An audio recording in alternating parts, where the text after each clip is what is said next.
We just lose it. It's gone.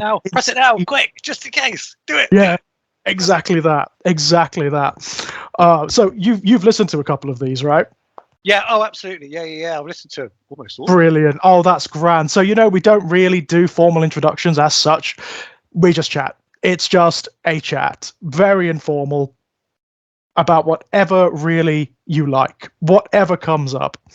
I know you sent me a list earlier, and the Poltergeist 3 thing, I promise you, I absolutely promise you, we intend to do it. We absolutely intend to do it. The plan was we were going to do Poltergeist 1 and 2 as a block, and we're going to do Poltergeist 3 and the 2015 remake in the next episode. Ah, okay. Right, because Poltergeist 3 is... So the whole trilogy is amazing, right? Yeah. Oh, my God. Honestly, it's one of those series where, because I was born in 1984, so it was always there, right? I can't even remember a time. I can't remember a time before Poltergeist. That's a weird statement, but there we are. It was always there. It was always on the shelf, on my mum's VHS library, So it's a childhood favorite, It's an artifact. I can't divorce myself from it. But coming back to it as an adult, coming back to it with adult eyes, when you've developed a little bit of critical faculty, fucking amazing. I mean, yeah. I rewatched it last year before, mm-hmm. and like I watched it when I was a kid, so I kind of known it around from there. But yeah, when I came back to on the rewatch, I was blown away by the camera work, as one of the big things I really noticed. I couldn't quite believe it, because I've always had it in my head, it's like the best popcorn horror film ever made. It's so visual, it's so in your face. It's like a ghost train ride of a horror film, right? But watching it this time for the purposes of the podcast, I was just shocked at how deep it goes. Technically, it's amazing. I mean, the camera work is unbelievable. The framing of the shots is just pristine a lot of the time. But yeah.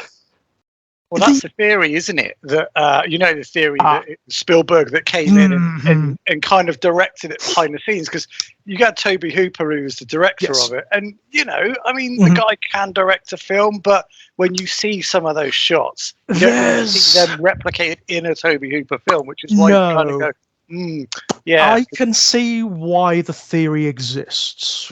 Let's put it that way. I can definitely see why it exists, but I was shocked at how deep the film goes as well. I mean, if you want to take it as just this incredible visual feast, it's that. It's very much that.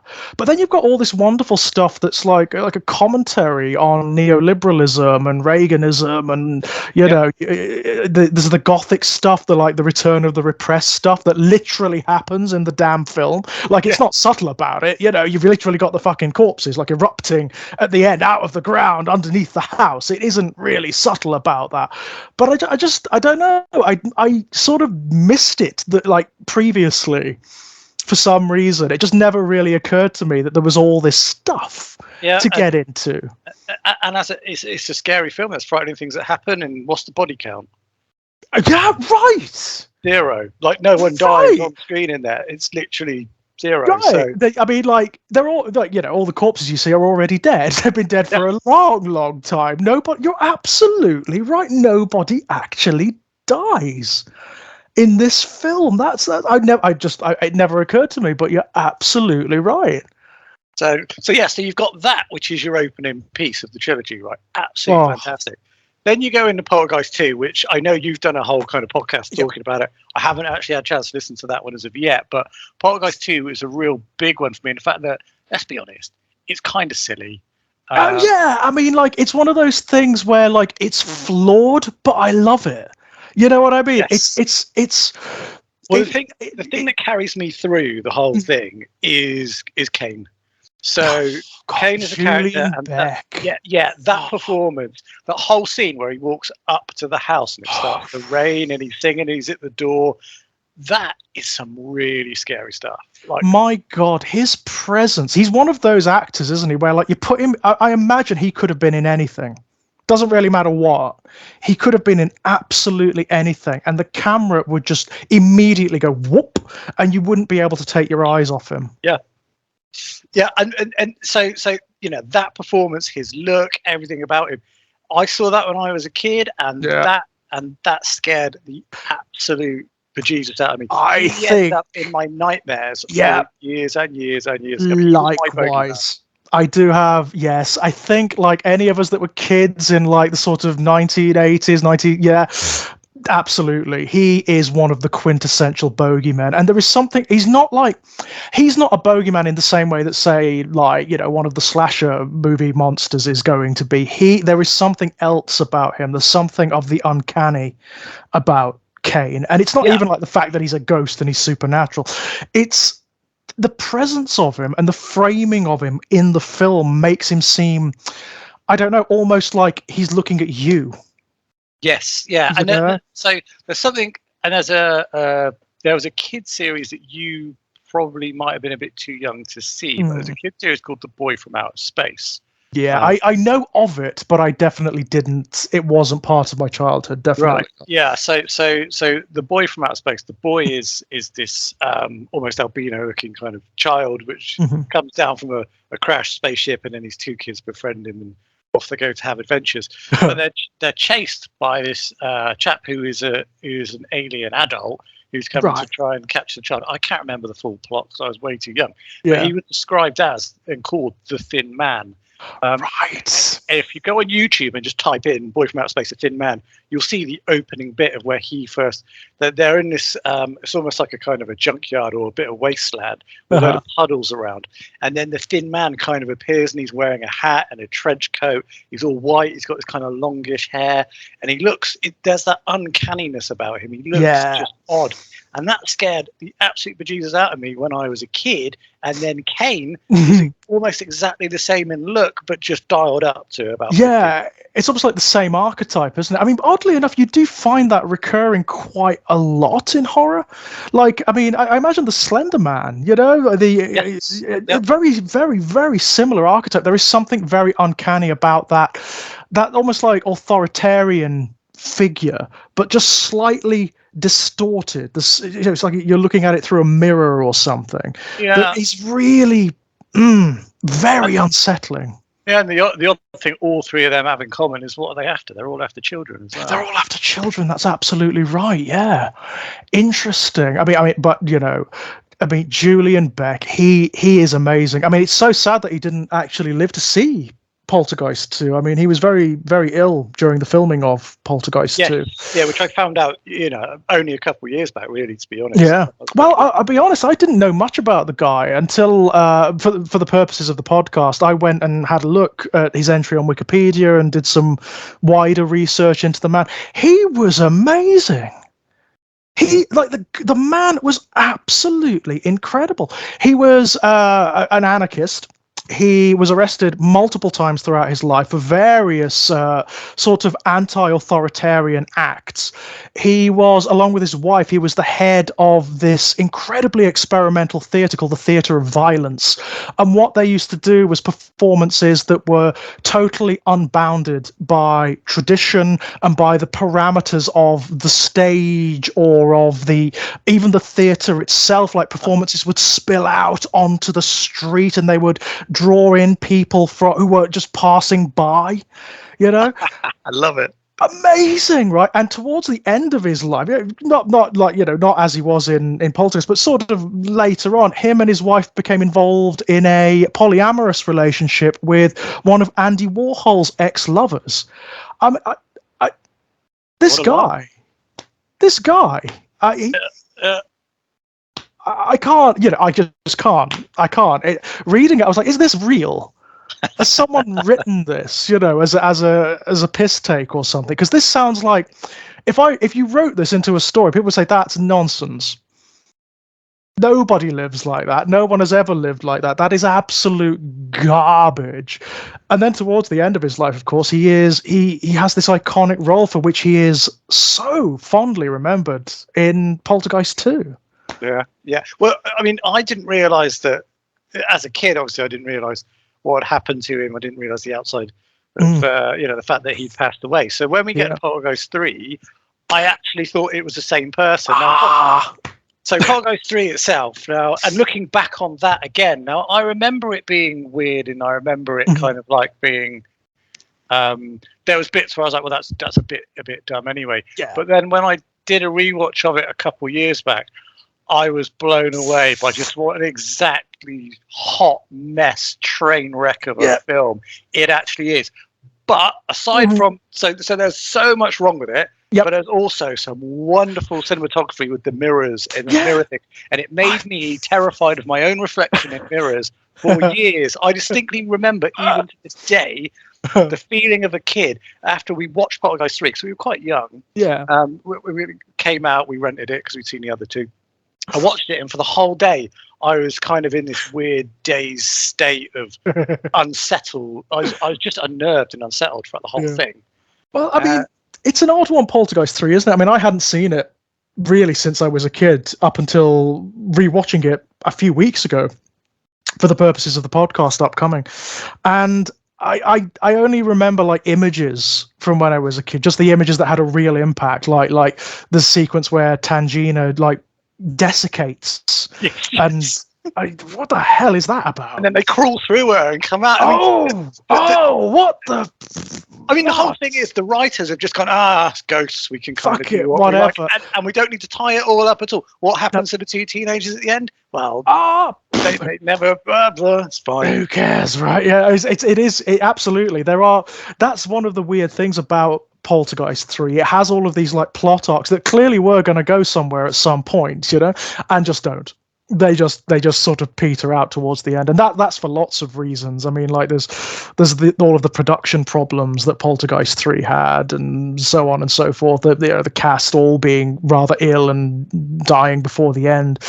But I liked it. I've got to admit, it is a mess. You cannot defend that it is a mess. It's an absolute, utter hot mess of bits and pieces and ideas and concepts. But it's unbridled. Is that just, hey, ghost stuff? Yeah, absolutely. Roller coaster, do it. It is. I mean, I will give it its due. It is not just another horror movie sequel. It is trying to do something. It really does have ideas behind it, and it doesn't it's not entirely successful with expressing them in the same way that 1 and 2 are, but I will give it plaudits for trying. Yeah, I mean, really will. The mirror stuff, it looks good. It's well done. I mean, the scene with him opening all the doors in the corridor. That's great. That's just wonderful, isn't it? Yeah, it's just amazing. And it's interesting that, you've got a new actor playing Kane in it. Yep. So they don't really show Kane a lot, but when he comes across, he's a bit more fuller because, he's not dying of stomach cancer, basically. Well, yes, exactly. Where are you going to get someone who looks like Julian Beck? At that point, quite. So, but he then comes across looking much more aggressive and angry and kind of threatening from a violent perspective. Yes. More than in Poltergeist 2, which kind of adds that kind of extra layer. So you're seeing him in short, sharp shocks, and you're thinking he's even more unpredictable. Yeah, it's an interesting transition, isn't it? Because in Poltergeist 2, you get the impression that he's kind of like an elemental corruption. It's not like the physical threat that he's providing. It's the spiritual, right? I mean, you see that in my favorite sequence in probably the entire trilogy, which is the worm sequence, the tequila sequence. The Giga one. Oh, I love that so much. I mean, I'm partial to Giga anyway. I love Giga's design work, and that is some of the best it's ever been realized in cinema for me personally. I think it's brilliant. I mean, you get the whole sort of alien notion of the male impregnation once again. You get the male birth once again, and that when like the fetal Kane thing is erupting under the bed and it's kind of evolving and becoming something limbless and repulsive, and yet still recognizably Julian Blake. It's great. It's just wonderful. I love that sequence. And there's nothing in Poltergeist 3 that has quite the same bravura as that. And Kane himself is a slightly different entity in Poltergeist 3. Like in 2, random phone call there. In 2, he is spiritual corruption. In 3, it feels like like you said, like he is like physically violent, like he's going to do something to you.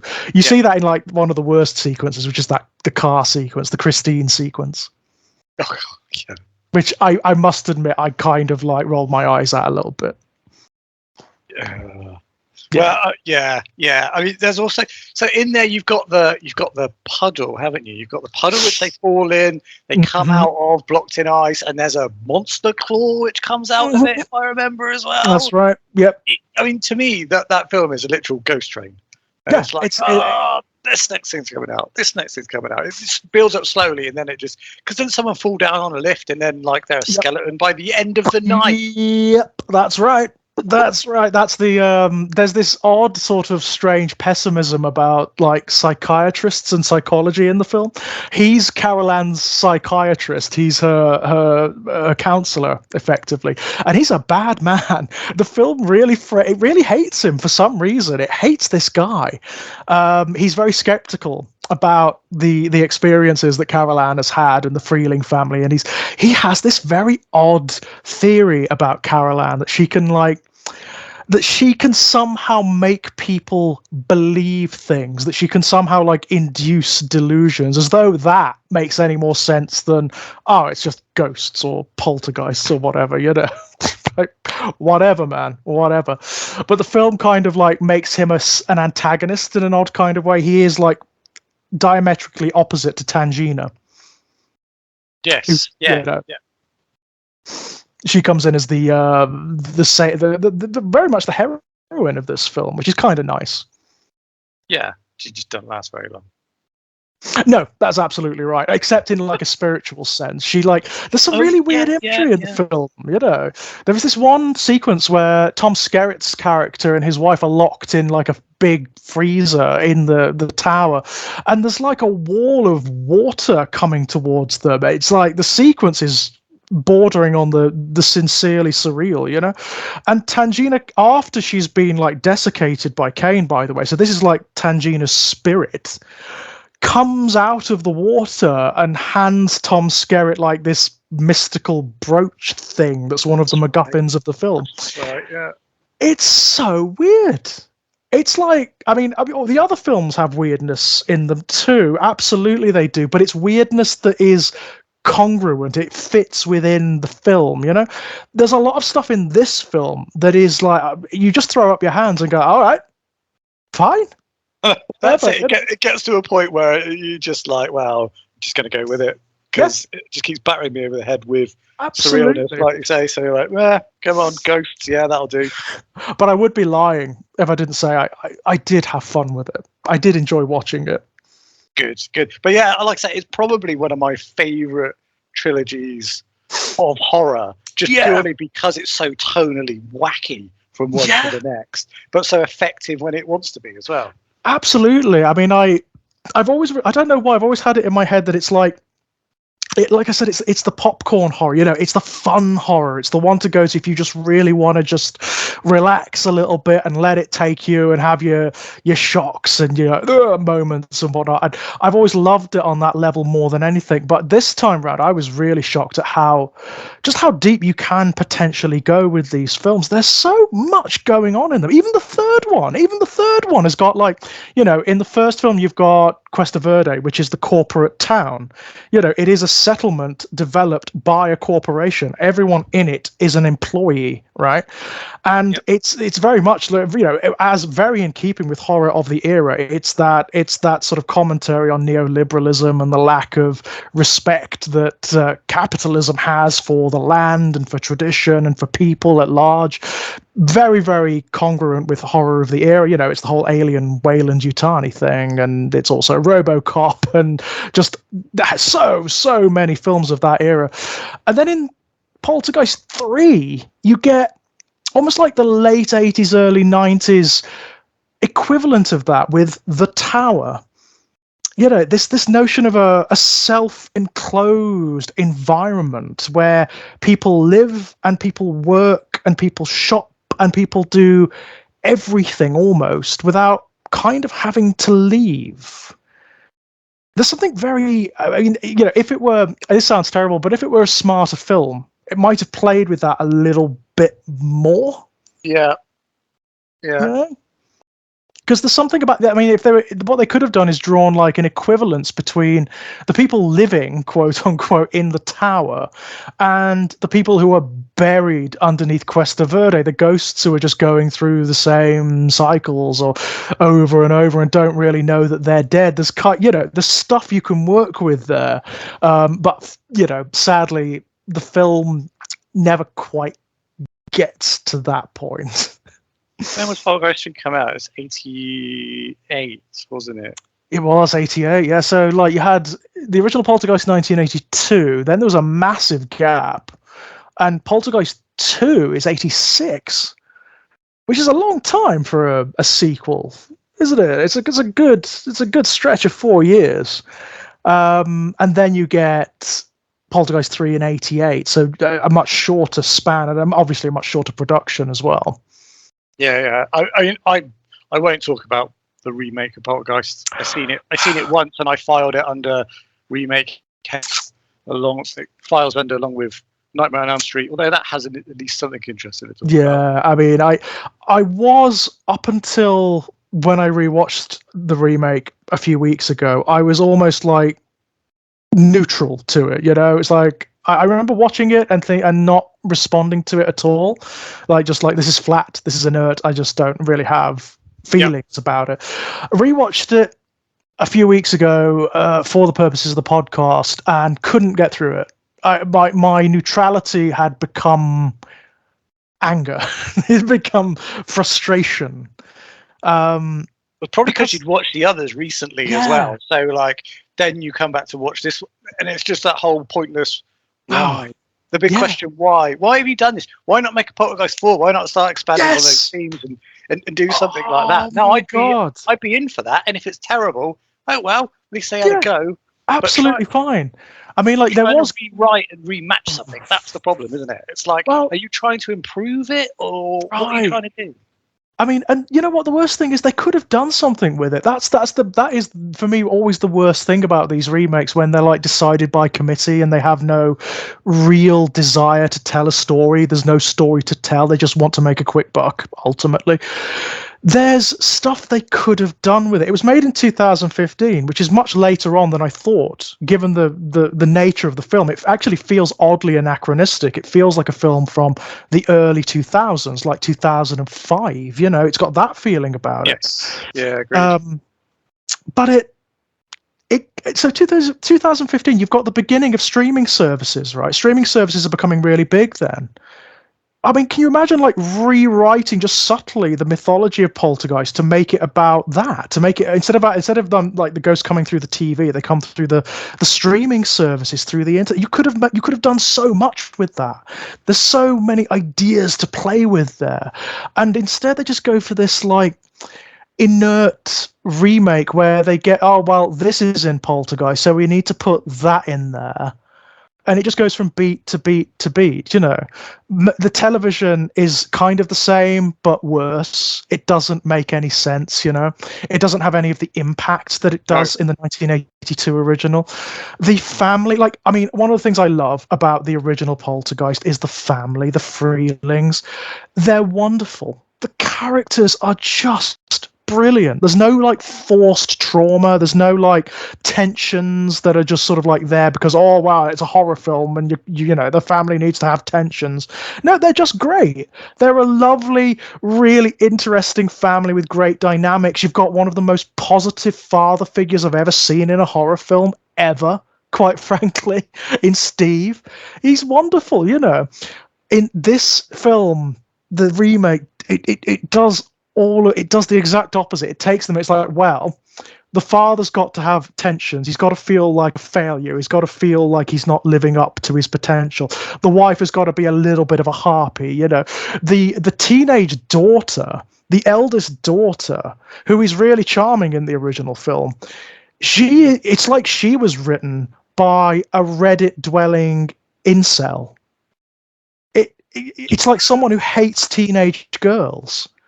Because she is so unbelievable in the way she reacts to everything. It's like, well, the writer's like, well, she's a teenage girl, so she's just going to be an unreasonable bitch about everything.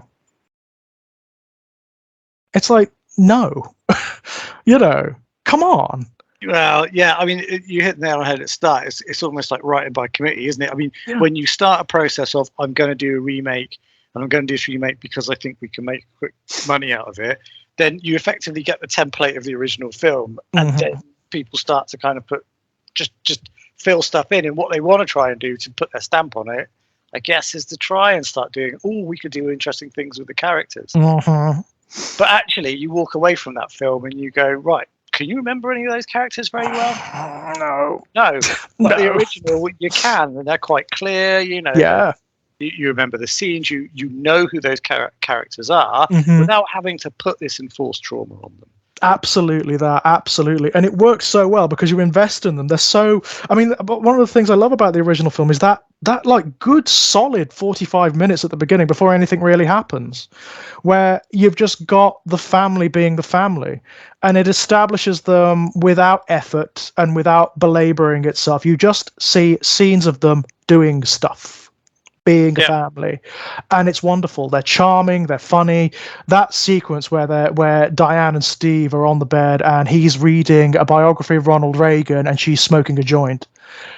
So here's a question to you then when I think about this. So modern Hollywood, and I'm thinking kind of commercial modern Hollywood, has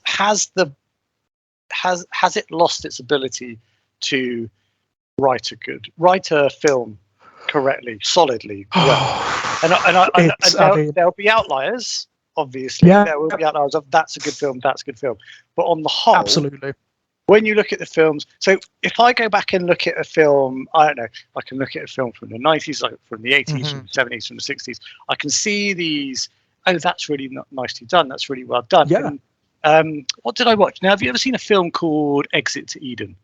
No, I don't know that one. So Exit to Eden, it's a very strange film. It's based on a book by Anne Rice. It has Dan Aykroyd in it. Okay. It's basically runs out like a 1980s comedy, but it came out early 90s, and I know this because Enigma's Return to Innocence features predominantly in the soundtrack of the film. Right. And the film is about a guy that there's a guy who's taken these photographs of this crime stuff accidentally, and then he goes to an island full of doms and subs, right? And he goes to the sub. And Okay. So you got this whole big island around this community, and then Dan Aykroyd and his partner, they have to go over to their undercover in order to find this person. Okay, how have I never seen this? I know. Great. It's fun, right? It's genuinely fun, and it's definitely worth watching. Dan Aykroyd's not even in it that much, to be fair. But I watched it only recently, and it was fun. I mean, some of it was a bit silly and perhaps a little bit not great, but mostly it was good. What was nice about it though was the solid writing. So by the end of it, people you set characters up, you understood who the characters were, had nice set pieces, and at the end you were like, you had these nice little arcs, things were resolved, you were going away going, hey, that's nice, well done, solid film, written nicely, happy with it. And that got me really thinking about films that we would see come out mainstream wise that would be as solid as that from a writing process, And you just don't I know what you mean. It's anymore. Everything's got to be subverted. You subvert so much to the point where you go, well, actually, where is the solid stuff? I've never seen Top Gun Maverick, but they do talk about. I have heard that that's like supposed to be a solidly written film in an 80s vein, and I wonder. So I understand. I mean, I imagine it would be difficult to do a Top Gun film in any other vein, really. The only other way I could think of doing. I mean, I hesitate to use the term vein, quite frankly, with regards to Top Gun, given its its reputation as the gayest film ever made, unconsciously so. Which, speaking as a gay guy, it is. It's like when you look at the music videos that Wham did, and people are like, "You didn't know that George Michael was gay? How?" Right, I know. Well, Right Said Fred. Now, when Right Said Fred came out, people didn't realise. What? Hilarious. When you look back at the videos, you're like, okay. And Top Gun is the same. It's like this is it's almost like a soft-core gay film that doesn't incidentally have the sex in it. You know, there's that whole sequence where they're like doing The Boys, you know, where they're playing volleyball and they're topless and they're obviously oiled up, you know, and you've got The Boys playing in the background. It's like you are seriously telling me that the people who made this didn't know what they were doing, that this was like meant in earnest as a sort of hyper masculine military film, right? I mean, yeah, no, I know, but maybe they didn't at the time. I mean, you know, cultural references and touch points were different back then. You are right. I mean, that's the thing, isn't it? It's difficult with hindsight, isn't it? You know, but even so, wow. Mind you, you know, you kind of have a lot of that in the 80s. I mean, He-Man, right? The cartoon of He-Man. I mean, like, go back and watch that now, and it's like a pride parade. I haven't seen it for a long time, but yeah. Honest to God, it is the gayest. It is just flying that old rainbow flag. I mean, and She-Ra's even worse, or even better, you know, depending on your perspective. I mean, She-Ra is just rainbows. It's rainbows everywhere. Like male characters with mustaches and like bared midriffs, and it's like, all right, you know, fine, good, but yeah, I mean, getting back on point after that. Taking myself off to another point then is, I mean, you talk about films which don't realise that they're gay, but what about what is described as the first openly gay horror movie, which was Clive Barker's Nightbreed? Nightbreed. Oh my God! Wow. So I love Nightbreed. Me too. Nightbreed is massively flawed. Yep. It comes from a wonderful book, Cabal. Cabal, yeah. But yeah, I love it. And well, you know, we talked about remakes, and it's people sometimes talk about, what film would you remake? Now, the first one that always comes to my mind is say I would definitely remake Warhead Rex, because it was an absolute stinker. And it deserves a better movie than that. Oh, doesn't it? I mean, like, from such an amazing short story as well. Yeah. I mean, like, it deserves so much more. I mean, like, I don't understand whenever this happens a lot with like adaptations of Barker's work. Like, they see the gore, they see the violence, but they don't see what he's trying to say. They don't see stuff underneath, and that is a real shame, especially with something like Rawhead Rex. Yes. Yeah, well, there's a lot there, and you can almost see that there's bits where they're trying to, and it's almost in places, but I mean, it goes wrong. I mean, the one thing we got to be thankful for is if Rawhead Rex didn't happen, Clive Barker wouldn't have gone, right, I'm going to direct my own movie. Hellraiser. Because he was horrified. Not in a good way. Exactly that. But Nightbreed in itself, right? Now, I know it's flawed, but when I talk about remakes, that is one that I wouldn't remake, because I don't think it would really capture it in the way that it does. You would, I think, lose a lot from it. Now, I'm all about creating a sequel to it. In fact, I've even got a short film written, which is an opener to what would effectively be a TV series, to be which is the sequel to Nightbreed. So I think that's the way to go, to be honest, with the mythology of Midian and Baphomet and whatnot, and the wider stories that film and book set up. I think a TV, like a sort of streaming series, would be amazing. Yeah. So I'm going to write the short story. I've written a short script. I'm going to film it, and I'm going to stick it up on YouTube, making it all nice and posh and stuff. And then, excellent. Float it around and go, go on. See if you can get it in front of, maybe in front of Barker. Yeah, and just see if they'll take me on to write the TV series. Honestly, I got the ideas, I got the themes, you got your goodies, your baddies, and what's going on in the process. The whole, everyone's thrown to the winds.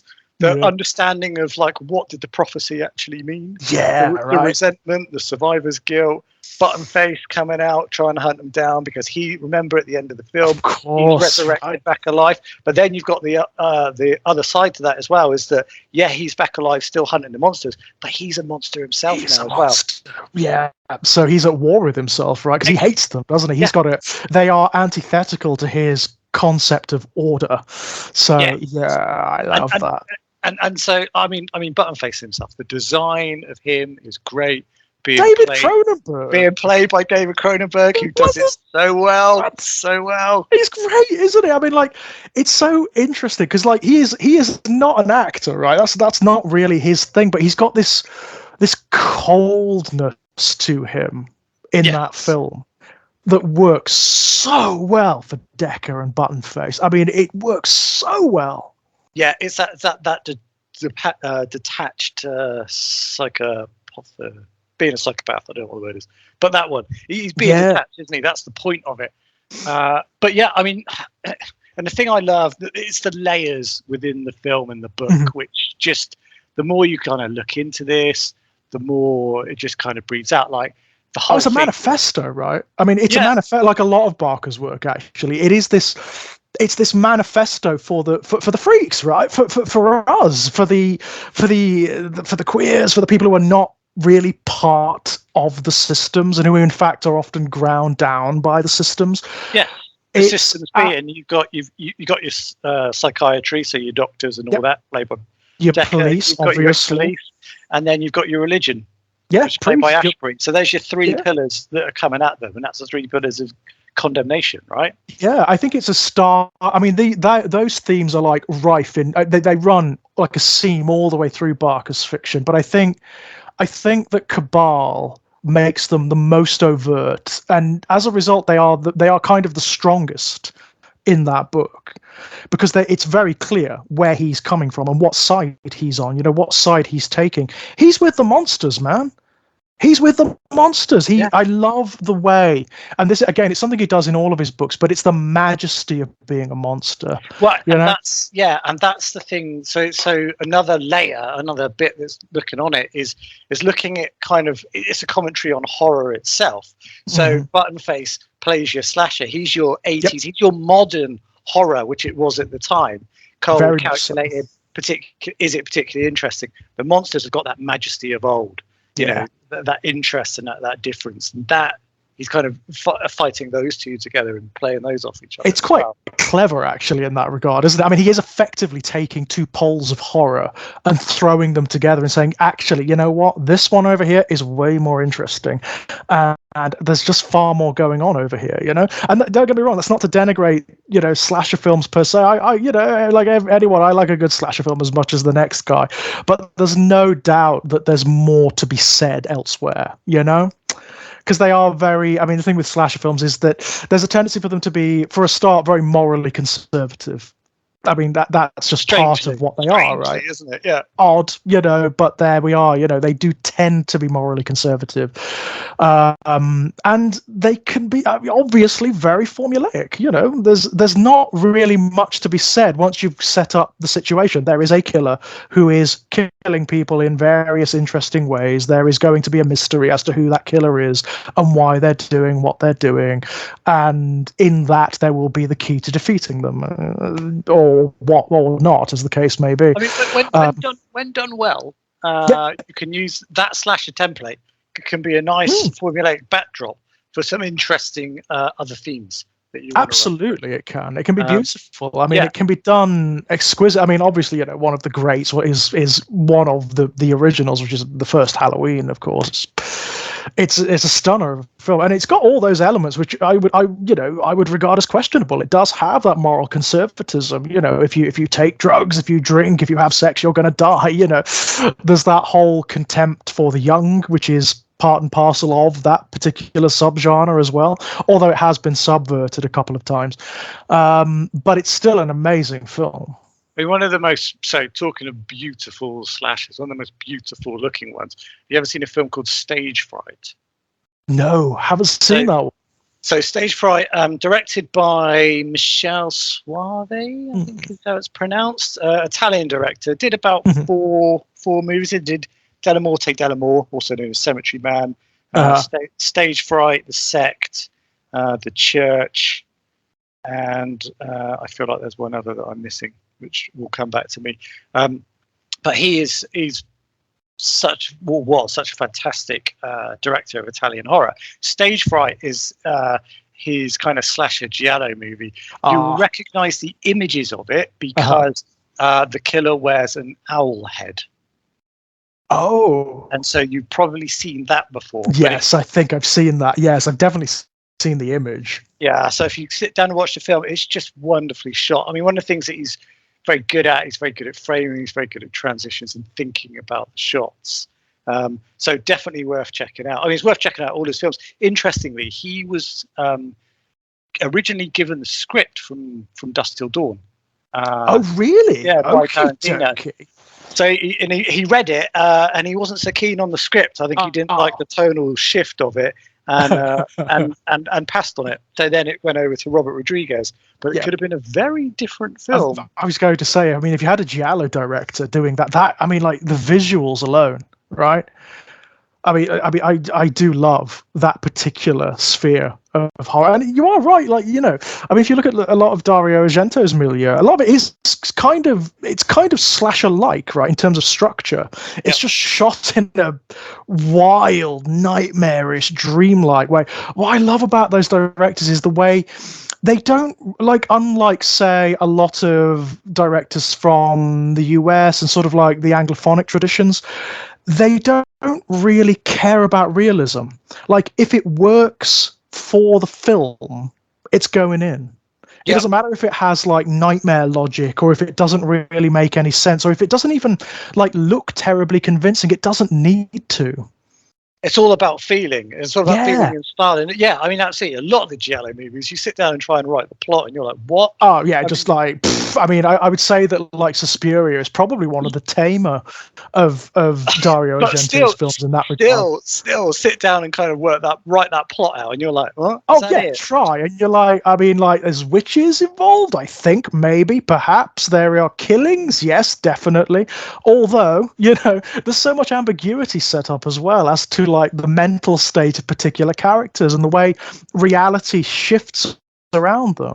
Yeah, I mean, not such a beautiful shot film, but the New York Slasher. I don't know if you've ever seen that one. Now that's one of the last giallos from around that sort of period, and that one is so ridiculous. Like I sat there and watched it a couple of times, and I'm still scratching my head, going, "What happened at the end?" What? Yeah, what was that? There's a part of me that has a great deal of time for that, though, to be honest. I do sometimes have a problem with like tightness in films, you know. I mean, don't get me wrong, when you've got an exquisitely crafted piece of work and it's just so well framed and so coherent and well put together, I think that can be amazing too. But I do find sometimes there is like there's a restriction that happens, you know. Massively so, and this is a thing. So I mean, I like you know, well put together film, well thought out, well written, well constructed, fantastic, really going to hit the nail on the head for me. But then there's also that wild abandon of joy of just artistic creation and interpretation to create a feeling on the screen, however that might look.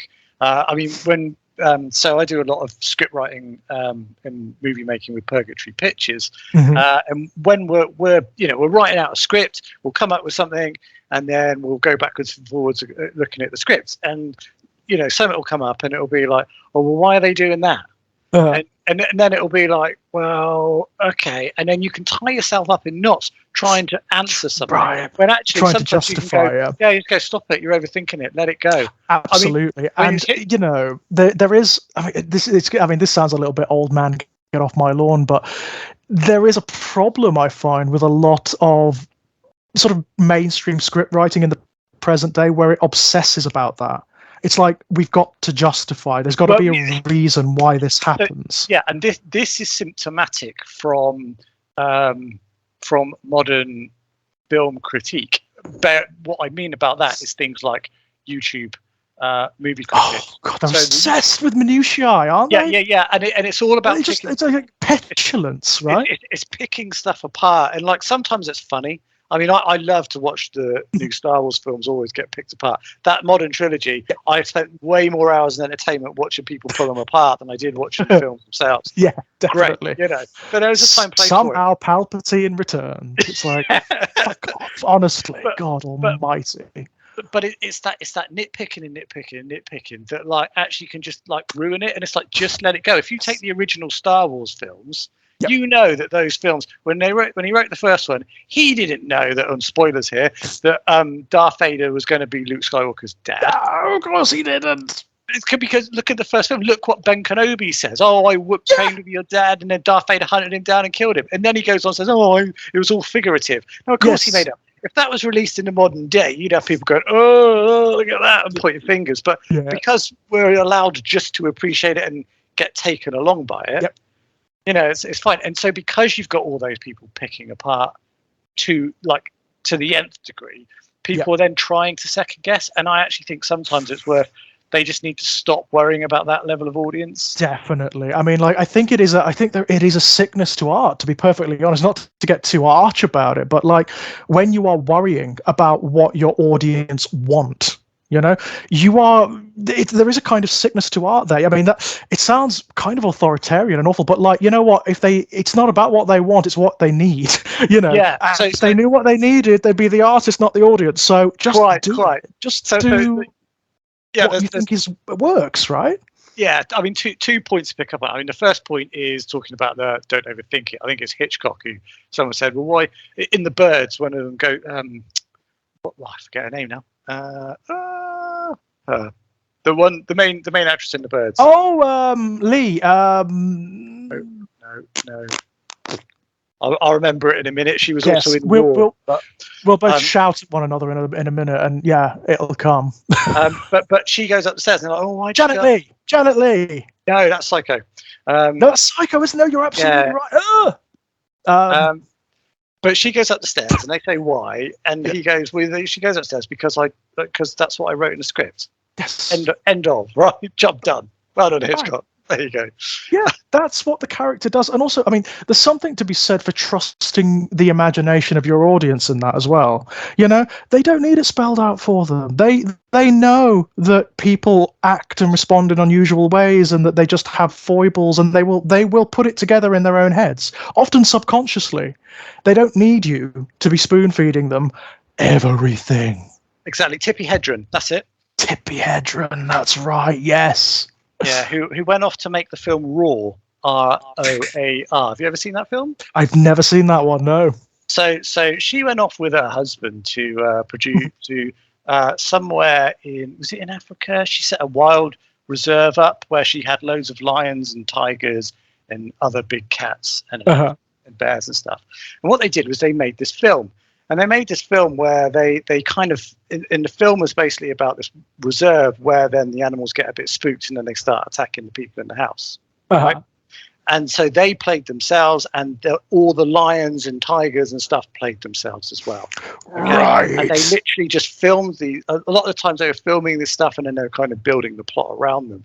So it's the most dangerous film ever made because people got kind of like accidentally mauled in by some of the lion stuff, because there is like 20 odd lions, full grown ones, running around a house and fighting against each other just yards from people talking, and it's like it's insane. And I've you can get it on Blu-ray now, and I was watching it and I've never felt so uncomfortable watching a film in my life for the actors, because you're just God, that's so close. That's amazing, isn't it? So just by like the law of averages, there are going to be accidents happening there. There's going to be something serious happening at some point. Yeah. They were very good. They mentioned it that the animals weren't harmed in all this. In fact, they were more concerned about the animals' welfare than their own. Because that was they were there looking after animals, which was nice. But yes, a movie oddity, one worth checking out. But coming back to the other point is about what the audience wants as opposed to what they need in pandering to them. The one example I think of that massively is how the aborted second Alien trilogy from Ridley Scott kind of went. So Prometheus I hate, right? I really hate various reasons. Me too. So took me a while to realise it. I remember coming out of the cinema from that one and like being confused about my own response, because I was like, "That's real." It was really pretty, and it is. It's a gorgeous film. It looks amazing. It looks incredible, and on its visuals alone, it's like A star, right? It's just a stunning looking film, but it's so stupid. Yeah, like well, on every level. The characters are dumb. Like none of them act in any, and you know, we don't need to talk about it in detail because those people have. But things like, I'm a scientist, I'm going to poke this animal. Right. Absolutely. Like, animal, you weren't a scientist. Let's look. There's alien black goo coming out of this thing. Don't touch it. Oh, and then I'm going to put it in my mouth.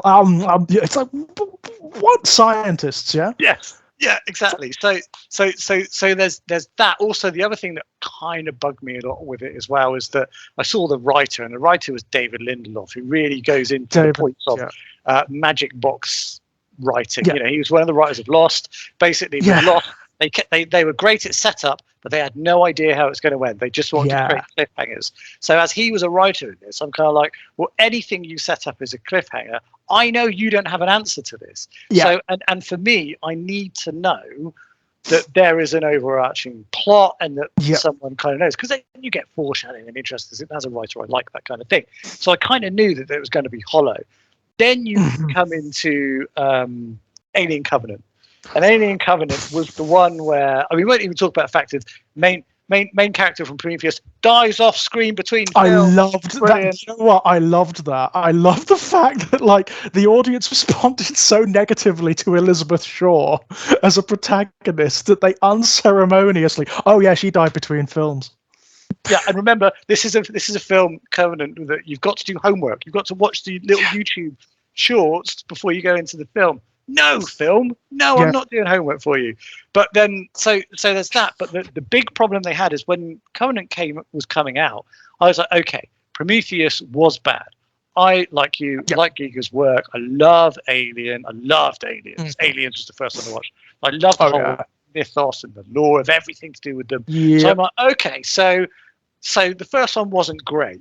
But then I saw a shot of like, there's the kind of like the pinky flesh-colored alien from the second film. And I seen that and went, oh, that's cool. So we've now got to this stage. So, okay, so what's this film going to show us? And, okay, I hate the first one, but I'm really interested in this 3-arc thing that's going to get us to LV-426 and it's going to get us to Alien. Okay, so what is in their mind and what they're going to do with it?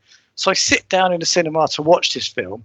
And what they've done is audience pandering. They've completely given up on the plot line they were going to go to do it, assuming they had one.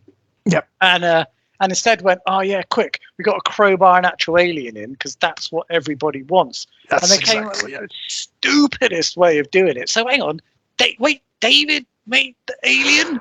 Oh God! I mean, like, it's for me what really made me like physically lurch away from the screen upon that revelation was, well done, you've just undermined everything about the Alien franchise, right? From film one thematically, the principal theme of Alien, it's in the damn title, right?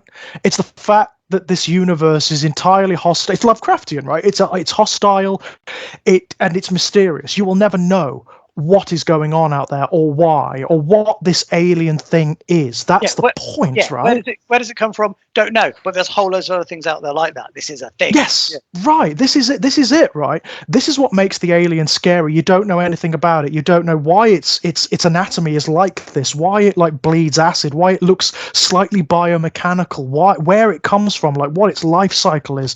That's so scary. That's so disturbing about it. And that is part of the theme of the original film. That's part of what makes it so interesting. The title Alien suggests that. I mean, come on. And then you just do that very present day movie thing where we've got to do an origin story. We've got to explain it. We've got to. Please don't. But that was all pandering. That was all pandering, and all it did was end up ruining it for anybody that like had a little bit of absolutely. Don't get me wrong, Michael Fassbender, yes, please, in anything, love him to bits. He's wonderful. Wait. You do the blowing, I'll do the fingering. Yeah. The best line in that film. They know what they're doing. Yeah. They know what they're doing. But even, there's not enough Michael Fassbender in the world, and this has got a lot of Michael Fassbender in it because there's two of him. There's not enough in the world to save it. It just isn't. It's terrible. I mean, it's just terrible. Yeah, the two biggest crimes in modern cinema is those two those two Alien films. So Prometheus and Alien Covenant is crime number one, and crime number two is the Star Wars trilogy. That third Star Wars trilogy. I don't think I'll ever forget, to be honest. I will say this: Prometheus was a formative moment for me, and those get rarer as you get older, don't they? Whether they're positive or negative, and it was one of those moments where I really realized that, like, you know what? I'm in a world of crazy people, because like when Prometheus came out, like, did you see the reviews for it? They were all like, "Oh, 5 stars out of 5. This is amazing. Oh, Ridley Scott back on form. The Alien franchise is clever again." It's like, no, it isn't. No, it isn't. What are you talking about? Were these people paid? I mean, come on. Everybody looked at it and went, "Really? Really? Yeah. Absolutely. For me, this is Damon Lindelof's writing across the board, insofar as I can see. What you've got is the equivalent of someone who keeps on their living room coffee table copies of like Nietzsche and Jean-Paul Sartre and whatnot, just so people can see them, and so that people visiting think, "Oh, they must be smart, they must be philosophical." But they don't understand it. They don't think about it in any depth. It's surface. That's it. Right? Yeah, they would never read them. They would never actually read them, and even if they did, they wouldn't understand them, right? It's all about being perceived in a particular way. Because I remember the build up to Prometheus. There were all these documentaries and interviews where they were saying, "You know what, we want to explore these very interesting concepts about our origins and about what it means to be human and faith versus rationalism." And it's like, you don't even go there. Don't give me that bullshit. Your script is a B movie script at best, right? I know B movies that go deeper with these ideas than you do, quite frankly. And no, just referencing the ideas, having characters talk about them in one scene and reach no fucking conclusions is not good enough.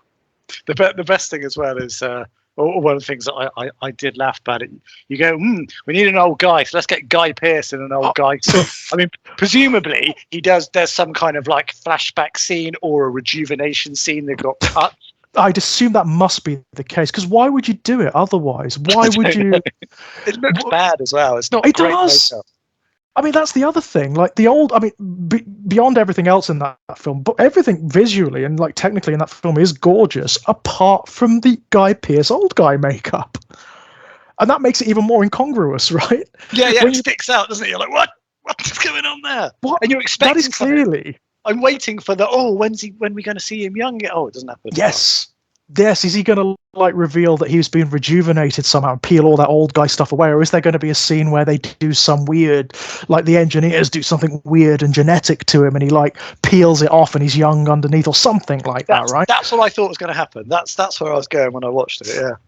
But there's nothing. I mean, that's the thing that happens all the way through the film. Charlize Theron, one of the fun things you can do with this film, whenever Charlize Theron is in a scene, fast forward, skip the scene, and you lose nothing.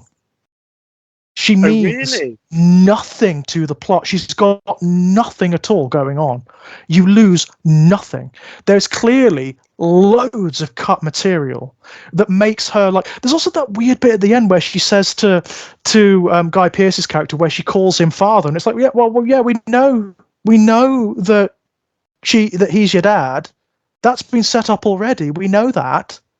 But it's framed in such a way as though it's a big reveal, and it means something. And it's like, what? Speaking of cut, so you talk about like cut stuff from films. Sometimes that's bad because it takes away parts from story. But one where I felt that the cut stuff was better because it was removed. Have you ever seen Midsummer? Oh yes. Oh yes. So Midsummer, I love, right? Yeah, me too. It's a wonderful film.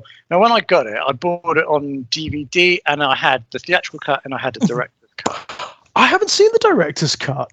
So The director's cut adds a lot more into it, but I think it's a much more inferior film for it. Interesting. So some of the things. So I'll give you a quick run through of some of the differences in it. So number one, there is a whole ritual scene which happens at night. So after the cliff ritual. Yeah. Oh, yes. Yes. After that wonderful scene. Oh, I could talk all day. Well, I think that's when you start to realize, isn't it, in the film, that's like, okay. Well, that's like, we got to get out of it. And what? So they do another scene at night. So you've got a whole 10-minute section at night, which kind of destroys the whole. Apart from the dream sequence near the middle bit, apart from the whole. This is everything set in the daytime. Okay. What it does do in there, which I will hold my hand up and say, is it does have a conversation in there about them wanting to leave and deciding to stay. So it does give you a little bit of that, but that's a little bit unnecessary. But what it also does is it fills in a lot more about the backstory of some of the other characters, away from the main woman in it. So what we end up seeing is we end up seeing a bit more about the two guys having the rival stuff about writing their thesis.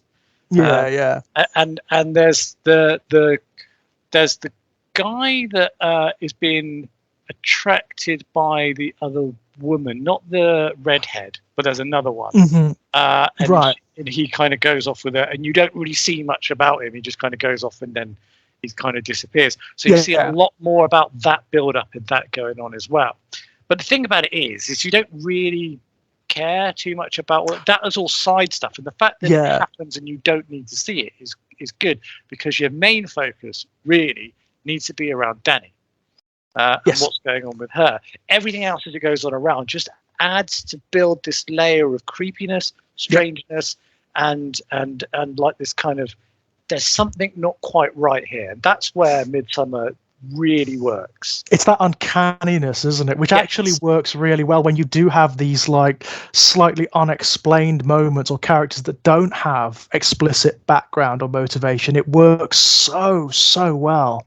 And it's so sometimes it's like, great, you can write it in as a writer to understand what's going on there, but if you snip those little bits out, what you end up with is, like you say, it's that uncanny, it's that much more kind of mysterious, uncomfortable feeling throughout a film, that there's stuff going on in the background, but you don't know what it is, and it just helps to fill in the blanks. I mean, one of the reasons why things like Star Wars did so well in its trilogy is there's lots of stuff that's referenced or shown ever so hinted at, but it doesn't need to fill in every backstory. So then you create this whole universe around Absolutely. I mean, when the original Star Wars films were released, spinning off from it, you got like a whole sub-industry of like writers and novels and comics that obviously are not part of what is considered to be the canon now, but fascinating stuff, right? And all of it comes from the fact that you have this kind of resonant universe where the characters know what's going on. The characters kind of know the history that they're operating in, but you don't. Like in the first one, they mentioned the Clone Wars, and it's like, so then it becomes a thing, and I did see this meme where it's like, costume designer goes, hey, that looks cool, stick that on there, 5 books written about it. Yeah, absolutely. And that's isn't that wonderful, right? That like these incidental little throwaway lines and concepts and images become myths in and of themselves. They become spurs for storytelling. I mean, you've got characters like Boba Fett. I mean, who is Boba Fett in the original trilogy? He only turns up a couple of times, and he's got a very unceremonious death, but he has become this incredible character to people. People love Boba Fett, right? And who's Boba Fett stood next to in Empire Strikes Back? You got like IG-88. Have you ever looked up his backstory as an assassin robot? It's great. He's in it for like literally a minute. That's it. It's tall android, but he's got this wonderful backstory. Isn't that great? Isn't that wonderful that people have taken that, the things they just like the look of, the little things that are in the background, and they've turned them into their own stories. I love that. I love that to bits. Yeah, I mean, coming back to Nightbreed, have you ever seen or read the book, the little mini book, the Nightbreed Chronicles? No, I haven't read that one. Oh, well, so the Nightbreed Chronicles, it was a promo book that came out when Nightbreed came out. Okay, and it's got quality studio photo stills taken of some of the creature makeup, Yeah. So some of the people, the creature designs, people in those makeups, and next to it, by the side, it's got, and I assume these are all written by Barker. It's got backstories to all the creatures. Oh, brilliant! And they're great. Some of them are just absolutely wonderful. There's this one which is like, there's this guy which has got like kind of two faces, and it talks about the fact that there's this artist, there's this writer and this literary critic, and they would like. And the literary critic would always be having a go at the writer, and the writer would then be writing stuff against him and all that. And eventually, finally, he wrote this book, and it all talks about this literary critic who gets reincarnated throughout everything until at the end it becomes a full stop in the final book, and the final sentence doesn't have a full stop in it. And then it transpires that the critic and the artist is the same guy, but this kind of two-faced right. And so it's like these wonderful, great little backstories that are all kind of built up. That's a quality book. Definitely worth checking out.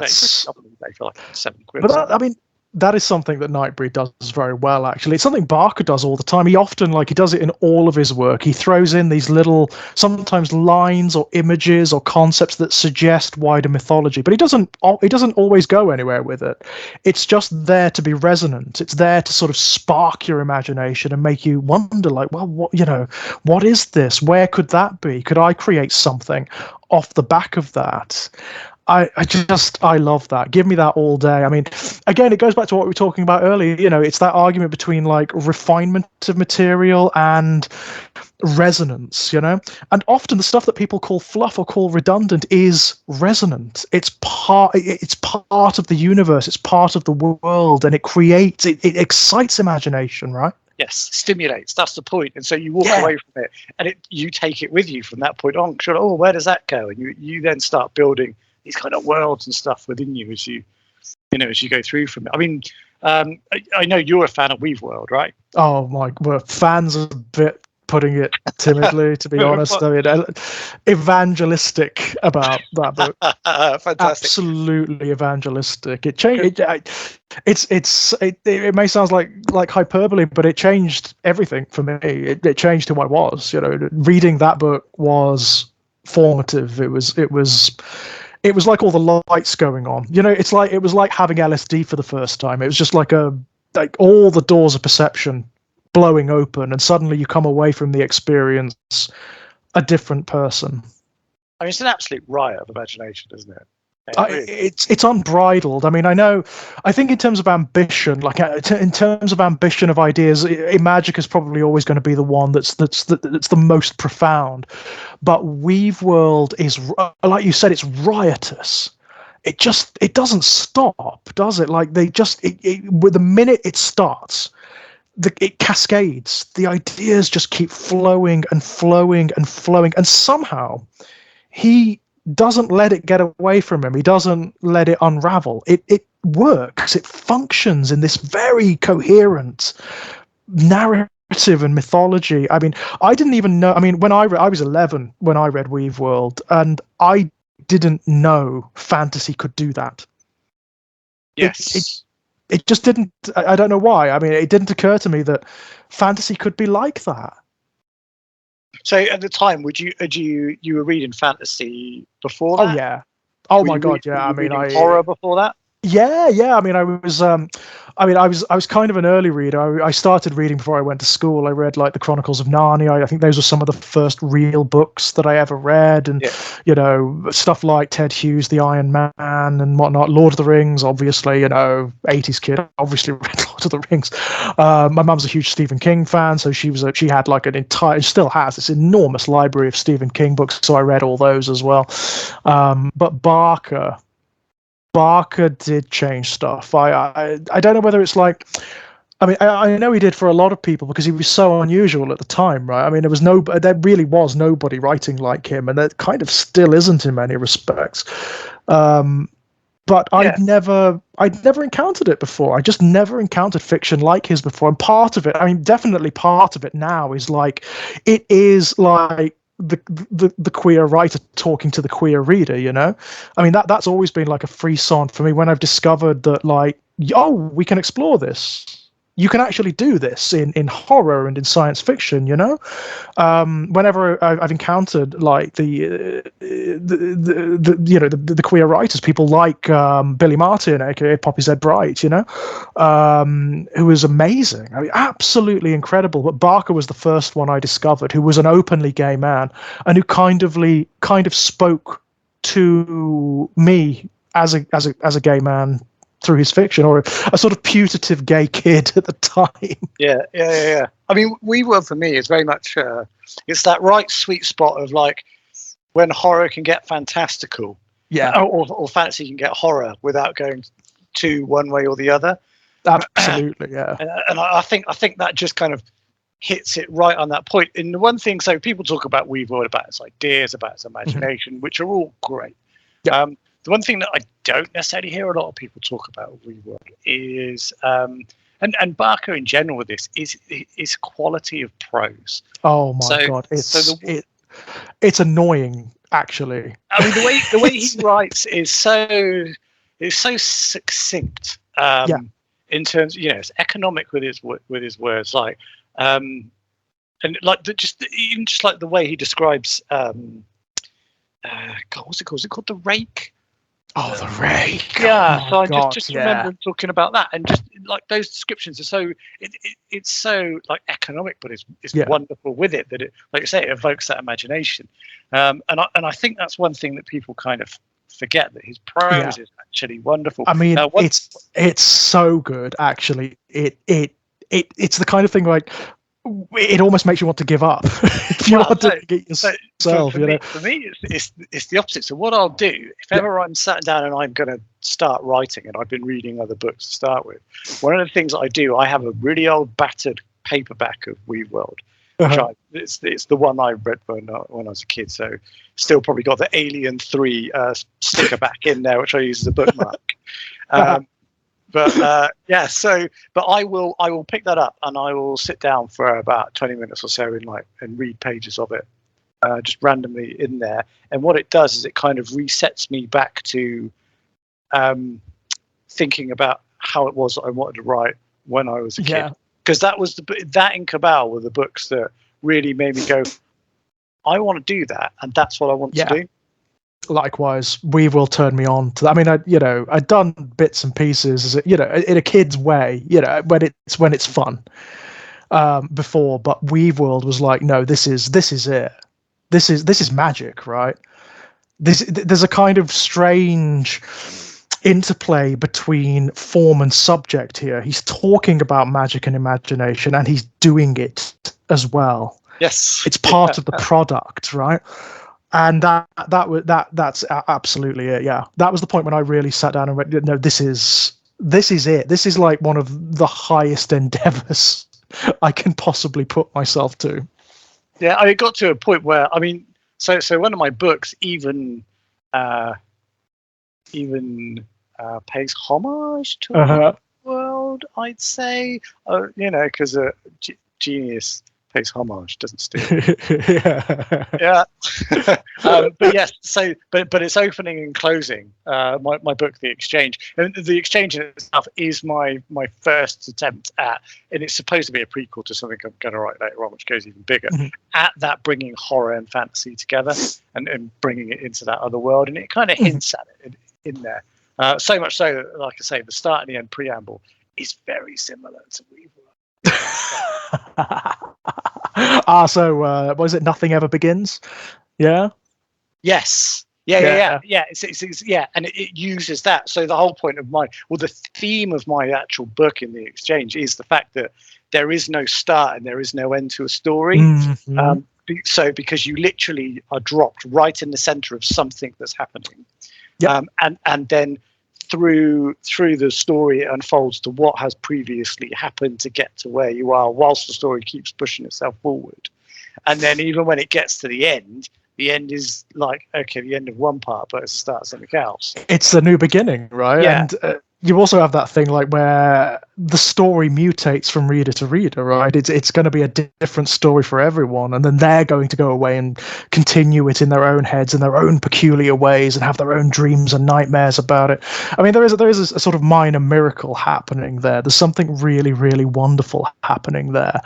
But sometimes we tend to forget, we tend to forget in the rush of it all and the minutiae of like producing and marketing and whatnot, and some of the more negative conversations that can happen around what we do forget, like the miraculousness of it.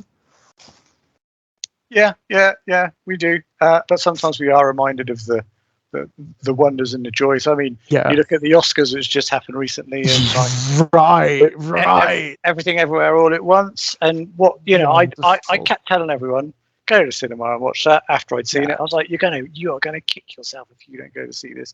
And the thing is, absolutely. I don't think it ever got a massive audience at the cinema, but it was one of those films that people would talk about, and then one person would say, "Oh, I've just saw this, it's brilliant." And so two people might go off and then watch it. So, it did slowly build a reputation by itself over time, even when it was competing against Doctor Strange 2 at the same time. The themes, wasn't it? Interestingly, it's fascinating, isn't it? You've got two films that are, I mean, just visually alone doing something similar and certainly like conceptually, but my God, Everything Everywhere All at Once just takes it to a whole other level. It's just wonderful. It's just wonderful. It's kind of like the opposite of Prometheus for me in many respects, because Prometheus pretends to talk about things. Everything Everywhere All at Once does talk about things, and actually it does that wonderful thing of having like very elevated ideas about like multiversality and causality and probability, but also this wonderful, very human story at the heart of it that works so well. And they're not contradictory, they're not separate from one another, they're parts of the same mechanism, they're parts of the same mythology. That's a deft thing to do. That's very hard, actually, but it's a very hard thing to do. And it's the key of good writing. I mean, when I was talking about is modern Hollywood got problems with writing, and I said there are outliers, that was one of the films I was thinking there's an outlier there at the time, definitely. But it's that, I mean, at the end of the day, you can make something as grand and as nice as you like from an exciting story point of view. But unless you have that human connection and that human ability for you to be able to understand and connect and empathize with it, the story's going to get wasted. Yeah, absolutely. Because it's got no friction, has it? It's got no. You can't sort of get any traction on it. No. I mean, I take and. Sound horrible slagging all these films off, but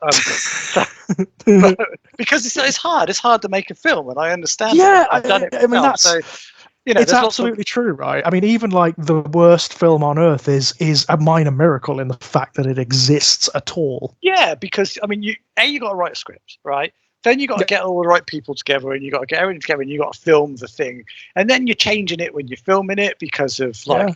Did the right people turn up? Did it rain that day? Did something not happen? There could be locations could be shot out. So many different things could happen. Could run out of money. So all these things kind of happen within the shooting of it, and that's just getting film. Then once you've got all that, you've then got to go back and edit it, and you go, well, did we miss something? Did we do that? And that actually looks terrible. So you're rewriting it again once you're in there doing the edit. So. The fact that I can understand how a good idea over time can get diluted down. Absolutely. I mean, you see it all the time, don't you? You see it all the time. Like, I mean, how many films have had these like massive production cycles where you've had the initial concept and, you've had your director attached, everything's going swimmingly. And then for whatever reason, the director bows out. Or there's something going on at the studio doesn't like what's being shown to them, and they bring on someone else, and it just keeps going on and cascading, and you've got like glimmers of the film that could have been in there. Yeah. God, that's the most devastating thing. I mean, I remember there was that adaptation of The Wolfman from I think it was about a decade back now. That had Benicio del Toro in it. I watched it 3 weeks ago. Oh, right. Really close to memory. You can actually see. I mean, the film is oddly Frankensteinian in an odd way. You can actually see the seams where different directors have been brought on to do different things, right? Is that what happened? I didn't realize. Yeah. Oh, it had the longest production cycle. Originally it was Guillermo del Toro who was doing it. Yeah. And then he bowed out because he didn't like what the studio wanted of him. And then someone else came on to do it. I think Frank Darabont was attached at one point. There are numerous different directors attached to that thing, and all of them shot stuff for it that's actually in the damn film. So you've got this weird, that's why it's so oddly schizophrenic, right? It's why you've got, like, on this one hand, this very quiescent Victorian horror, which is almost like a horror of manners, which is almost redolent of, like, The Strange Case of Dr. Jekyll and Mr. Hyde. And then on the other, you've got this bonkers CG-laden action horror, which is just flying CG gore and a very bad werewolf transformation. It's odd, but you can actually see where the film could have been. You could see what it could. I mean, for one thing, when I read that was being made and Benicio had been cast, I was like, that's brilliant. Yeah, that's brilliant. The joke, of course, is that he doesn't need any makeup. Right? Surely that's the joke. That all you need to do is put some, like, mutton chops on him and a few fangs, and he's good to go. But unfortunately, that falls by the wayside, and you get, like, him turning into a big CG werewolf, and Anthony Hopkins, like, really phoning it in. Yeah, I mean, I'm one of my passions for film and horror is a lot of, like, the old films. Yep. So, things like Universal movies. And loads of fun. Or, I'll sit there, my girlfriend will sit there and go, oh, what film should we watch? Oh, we can watch this or this. Question comes up, is it in colour? If the other person turns around and says, yeah, it's in colour, then it's kind of like, oh, okay, maybe. If it's black and white, we're like, yeah, all right, get it on. Absolutely. Let's see, right? Yeah. So when I sat down to watch this remake of Wolfman, I was like, okay, let's give this a go, and let's understand that it's not going to be anything like the Universal Pictures one. It will be completely its own beast. It's not trying to do that. And so I sat down to watch it like that and thought, okay, yeah, that's okay. Mm-hmm. The werewolf makeup, so the static makeup, was great. I mean, it was a wonderful design, looked fantastic. But you talked about here the CG fest, so the transformation, the CG stuff. There was no weight to it, and there was no kind of, like, things that always look too kind of elasticated. They don't really move properly, and when you've got that kind of CG thing, everything's made of plasticine. So and it's weightless, right? It doesn't feel like it's part of the world. You could see that it's, like, not there really. Yeah. I mean, like, you take America for London, so God. And Michael Jackson's Thriller. So Michael Jackson's Thriller, that was my gateway into horror, right? Scared the crap. Really? Right. So when did that come out? So that was released in 1983. And I would have been 5 when I watched it. And so was I 5 when I watched it? I might have been 6. But anyway, my first ever story that I ever wrote, the oldest one that I've got handwritten in a book from when I was a little kid, is a retelling of Michael Jackson's Thriller. Brilliant! Yeah, so that's great. But that was like that transformation, which obviously was is a Werecat, which was done by him. My God, why can't I remember his name? John Anders, the director. The effects guy. Yes, I'm going to get shot for not remembering his name. It'll come to me in a minute. Rick Baker, of course it was.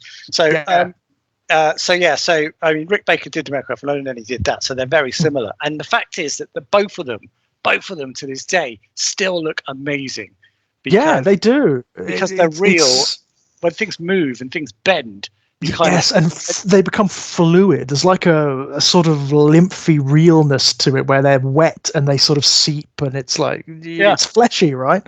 But apparently one of the people that was on the production for America for London was actually like connected somehow to like the medical world. So they were really kind of into the whole, okay, so if you would turn into a wolf, what bits would change? Yeah, so I remember, I think there was an interview with that person actually in one of the many horror documentaries out there, and I remember them talking about how, like, okay, so for an upright human form to become an on all fours canine form, you have to have some serious rearrangement of things like bones and bodily organs and muscle. So this would be agonizing. Yeah. Agonizing, and that's one of the things they wanted to capture in American Werewolf in London. And boy, it looks painful. Yeah, and I think if I go, so I love werewolf transformation scenes because that's what scarred into my mind as a child. And so I always, when it's a werewolf, I was like, come on, where's the transformation scene? Yeah. And just think about, I guess American Werewolf in London is the first one where it physically showed it as being really painful. I'm just trying to think so. I mean, I can't think of any before that really went for the agony of it, and also I did it so explicitly. I mean, obviously the tendency, given like the technological limitations of the time, would be to cut away or do it in low light and imply it, but they were like, no, we're going to do this. Harsh light. That's what I love about it. I mean, it's easy to kind of, you can do some makeup as an effects and go, yeah, we'll just light that a bit darker, put some shadow over there. But yeah, the fact that everything is so brightly lit just makes that's sense. brazen, isn't it? That's brazen. I don't know, like, there must have been people behind the scenes thinking, how are we going to do this? This is going to look terrible if we do it like this, if we light it like this, But no, I mean, it's phenomenal. It's absolutely phenomenal. It's an anatomical study, isn't it?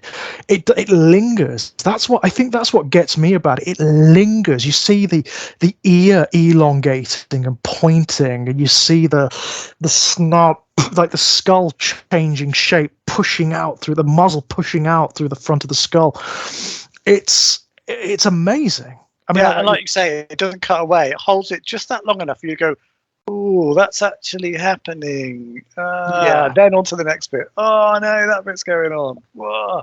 Yeah, and it just keeps going as well, doesn't it? Like, it doesn't like give you any relief. It just keeps going and going and going, and he's like crying out in pain. There is the way that sequence is shot, there is a feeling that he's crying out to you, to the audience. There was a bit where he actually does break the fourth wall, doesn't he? If I remember, he looks at the camera when he's on all fours looking up, puts his hand out at the camera effectively and looks up. So speaking of effects and makeup and stuff, have you seen the new Hellraiser film?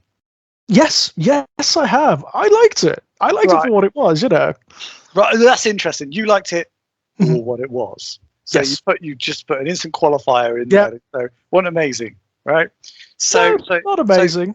So there's a couple bits in there which annoy me. Number one is like the house is a cage that Cenobites can't get in. Like we talked about not explaining stuff. Okay, there's not explaining stuff, and then there's that, right? Which then there's a fine line, isn't there, between like not explaining stuff and bullshit. And that's just like, because we got to. There you go, that'll do. So, but talking about the makeup, then, what did you think of the Cenobites? The Cenobites, I must admit, I liked them. They're very different from before. They don't have the depth of imagery that you have going on in the original. So you don't have that marriage of sort of like the Papal and the BDSM and whatnot all sort of thrown together. It's a slightly different take on what the Cenobites are, but I thought they were interesting. I really liked them. Yeah, I mean, I liked. So my opinion is, I liked some of the designs more than I liked some of the others. Some of the designs aren't as good as the others, that's for sure. Yeah. There was a couple that were really good. I seem to remember there was the one that kind of comes in and then, spoilers, gets nailed as it kind of comes into the house. That one was fantastic. I loved the look of that one. But the one thing, and it was my girlfriend that pointed this out as she was looking at it afterwards. She said, come to think of it afterwards, the one thing she said that it didn't look so great was the fact that they all looked too clean. Yeah, that is an issue. There is a cleanliness to them, which is, it's kind of antithetical to the way they were in the original films, isn't it? Yeah, and what you end up getting is so I think that was very symptomatic of the whole look and style of the film. So the film, to me, the new one, felt very much like a Conjuring style popcorn movie. Yeah, it's slick, isn't it? It's got a sort of slickness to it, and that's all the way through. That's kind of like the kind of film that it is.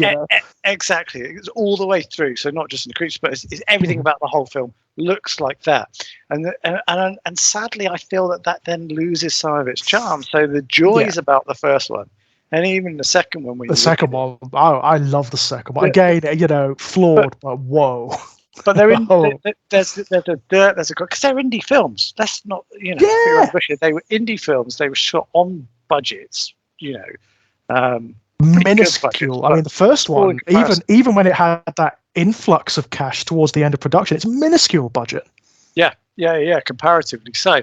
And so you just but it had that griminess to it, that little bit of grit. And when you've got that grimy grit, what you get is that sense of realism. Yeah, so when it's texture, isn't it? Yeah, you see them, they feel like they're there. When everything's so clean and glossy, it's like you're looking at a magazine. Yeah. And so that way you're kind of just looking straight through it. And and so that kind of gives you like a barrier almost between it, and it just kind of stopped me from really getting involved as much as I guess I would. No, I agree. I mean, I think as the Hellraiser films go, it's probably one of the most successful since the second one. But that doesn't mean that it's not massively flawed. It is. It is. Yeah, what I'm hoping is that it was successful enough to go on. And that hopefully go on, but get a bit grimy. I mean, I don't want them to change that Pinhead design. She's wonderful in it, and with the little box in there on her on her neck, or their neck, isn't it? Because it's they're non-binary, effectively, aren't they? Right, just beautiful, right? I mean, just stunning. I mean, the original Pinhead has something about him too. There's no doubt about that. The original Cenobites really have a kind of distressing beauty all of their own. But he's like Dracula, right? Yeah. He's got that kind of gothic kind of wandering in. I'm Lord and Master of Darkness, and I don't have to do anything actually. I just hang around and look at you, and you wither. That's right. I'm going to I don't need to actually do anything. I can stand here and I will be magnetic and dark and wonderful, right? I like that's something I love about the Cenobites in particular, the dialogue, certainly in the first two films. I like the way they talk, the way that it's slightly overwrought, that it's slightly papal in nature. Oh, that's great. Yes. Beautiful. But yeah, that's part of the deal with them. Yeah, it gives it that gothic kind of weight, doesn't it? Yeah. And I know that Barker really wanted that. There was often during production, there was often calls from the people with the money, basically saying, "Make them quieter. We don't want this line in there." And it's like, no, we want them to say this. This is poetic, right?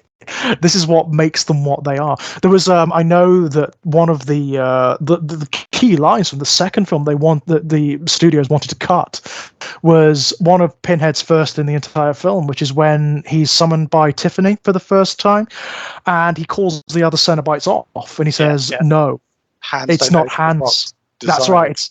It's not hands that call us; it's desire. And they wanted to cut that, and it's like, no, that's beautiful. That's one of the lines.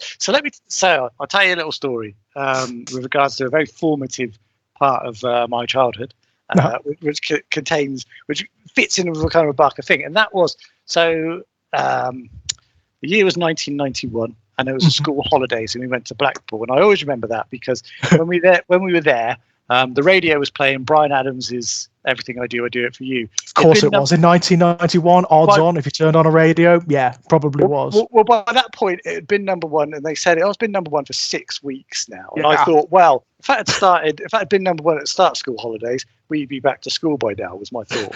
So I always remember that. Anyway, so there we are. We're in Blackpool with my mum and my grandparents. And we're wandering around doing stuff. And there was this thing, and I've been researching it to try and get more and more information because I've still got photographs of it. But there was an exhibition. It was above the beer cellar in Blackpool, and it was called Movie Magic. Now, I walked by it, and there was a flyer that was just given out, and it had a picture of Pinhead on it. And I said to my granddad, "Can I go to this?" And he said, "Yeah." And so my granddad took me, and I think my brother came with me as well. And so you walk it now, and I even got a photograph now. I found it online of the front, and the front of it is there's a massive King Kong head, and it's holding, and then a massive King Kong hand, and it's holding a person upside down above the door as you walk in. Right. Now, what it was, this exhibition was by Image FX or something like that. Bob Keane, apparently, he's like a special effects guy. So he's a guy who did Hellraiser, Nightbreed, he did Chimera, he did a lot. Him and his company did a lot of stuff.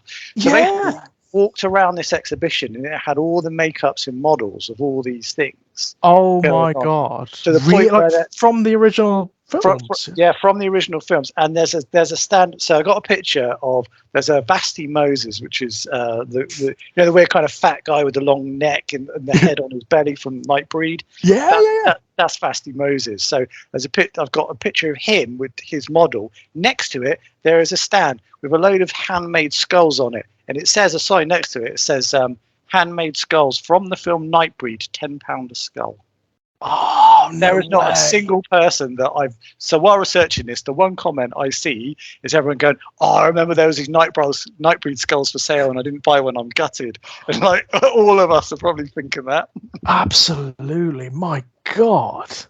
But it was amazing. It was just like I even remember there was like a American Werewolf in London Wolf kind of up on one point as well. But it was you had all these dioramas and like things of all these different.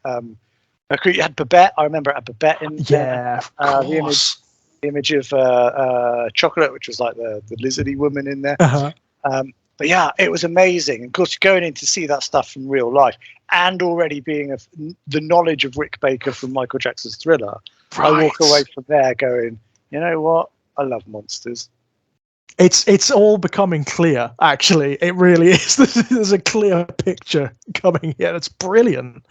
My God, envy, massive envy. It was fantastic. I mean, so my and I'll just touch on this briefly. So probably seen when I put a little notes over to you that I put the A-Team down there, and you probably thought, why do you want to talk about the A-Team? So. So the A-Team it was a massive show when I was a kid. We used to watch it all the time.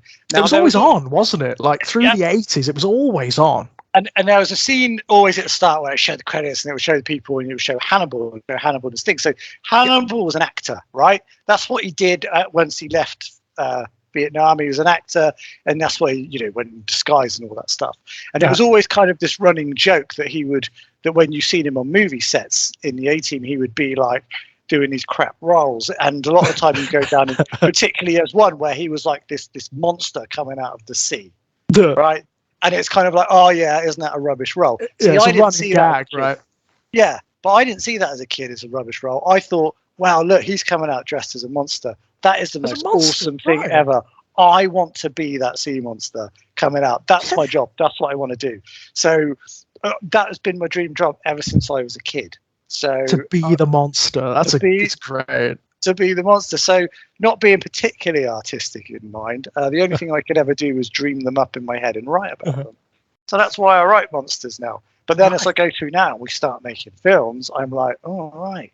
Now I can actually make myself into a monster. Can actually do it now, right? You've got the means. You can actually do this. You can create monsters on the screen. Yeah. And you can that's wonderful, isn't it? Because you can actually the knowledge that there's going to be other little potential Justins out there, right? Who are watching this stuff and are like, oh wow, I want to do that. I want to be this. Yeah. So all my life has kind of been leading up to this. There's been ambition in the back of my mind. I did notice actually one of the other overlaps we had, a very early influence was the Harryhausen films, right?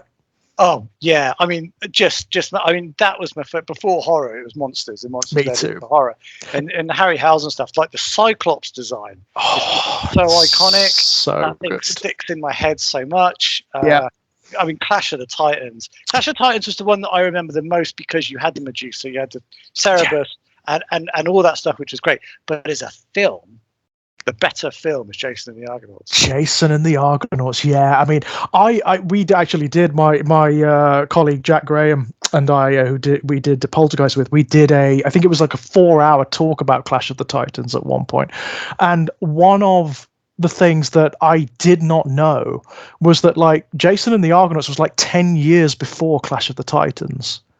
Oh, was it? Yeah. I was like, no way, because I don't know, in my mind I always associate them being very close together, Yes. right? Almost part of a series, but no, there was a good 10-year span between Jason and the Argonauts and Clash of the Titans. Wow. And I find that amazing because, like, don't get me wrong, the cinematography in Clash of the Titans is unbelievable, as it is in almost all of the Harryhausen films. But there are sequences in Jason and the Argonauts that I think are some of the most ambitious I've ever seen in cinema, full stop. Like, the sequence towards the end when they're fighting, you've got the live action choreographed sword fight with the skeletons. Yeah. With the skeletons. I'm like, I watched that now and I'm like, that must have taken months to put together. Yeah. Oh, it's just wonderful, isn't it? I mean, I watched that now and I'm still kind of bamboozled by the me too. I don't sheer dedication of like how to do that. Right. I mean, as a kid, it's great because it's cool skeletons that are born from like the teeth of this hydra that's freaking awesome, right? It's just an amazing sequence of monsters and sword fights, and it's just brilliant. I love the sequence when they come up out of the ground. Yes. Oh, it's so good. It's so good. I love that sequence.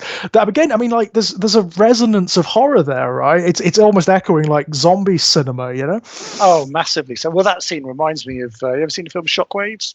No, haven't seen that one. Shockwaves. It's a zombie Nazi movie. Kind of rubbish. But there's a wonderful, wonderful scene in it where they come up from the water, the zombie Nazis. It's just iconic, and it is. Yeah, I watched the Jason Argonaut scene is kind of reminiscent with that. You're like, it's kind of scary the way it's framed, right? It's kind of scary the way they sort of like stand motionless for a little while. And what works so well with this is, and why it still holds up now, is that it's stop motion, but your brain sees the weight and the realistic movements, because all the movements are hinged at the right joints, right? Yeah.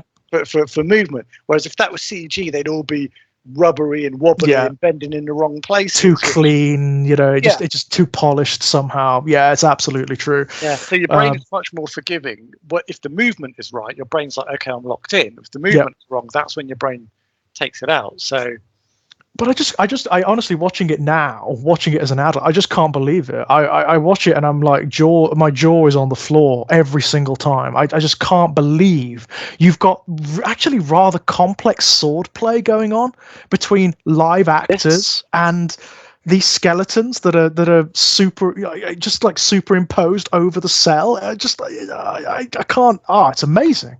It's amazing. I mean, don't get me wrong. Some of the sequences in Clash of the Titans are standout. That Medusa sequence, I think that's always going to be one of my favorites. Well, that's interesting, that one, because I always remember that's kind of shot like a Universal horror movie. This is exactly what I said to Jack. It's framed and lit and shot like a horror film. It's the lighting, that sequence. Yes, that lighting with the light coming across the eyes and everything else, much more darkness and stuff. Yeah. I mean, and those motions of the Medusa, stop motion, as is so difficult to do because it takes even the most minuscule movement takes forever to register.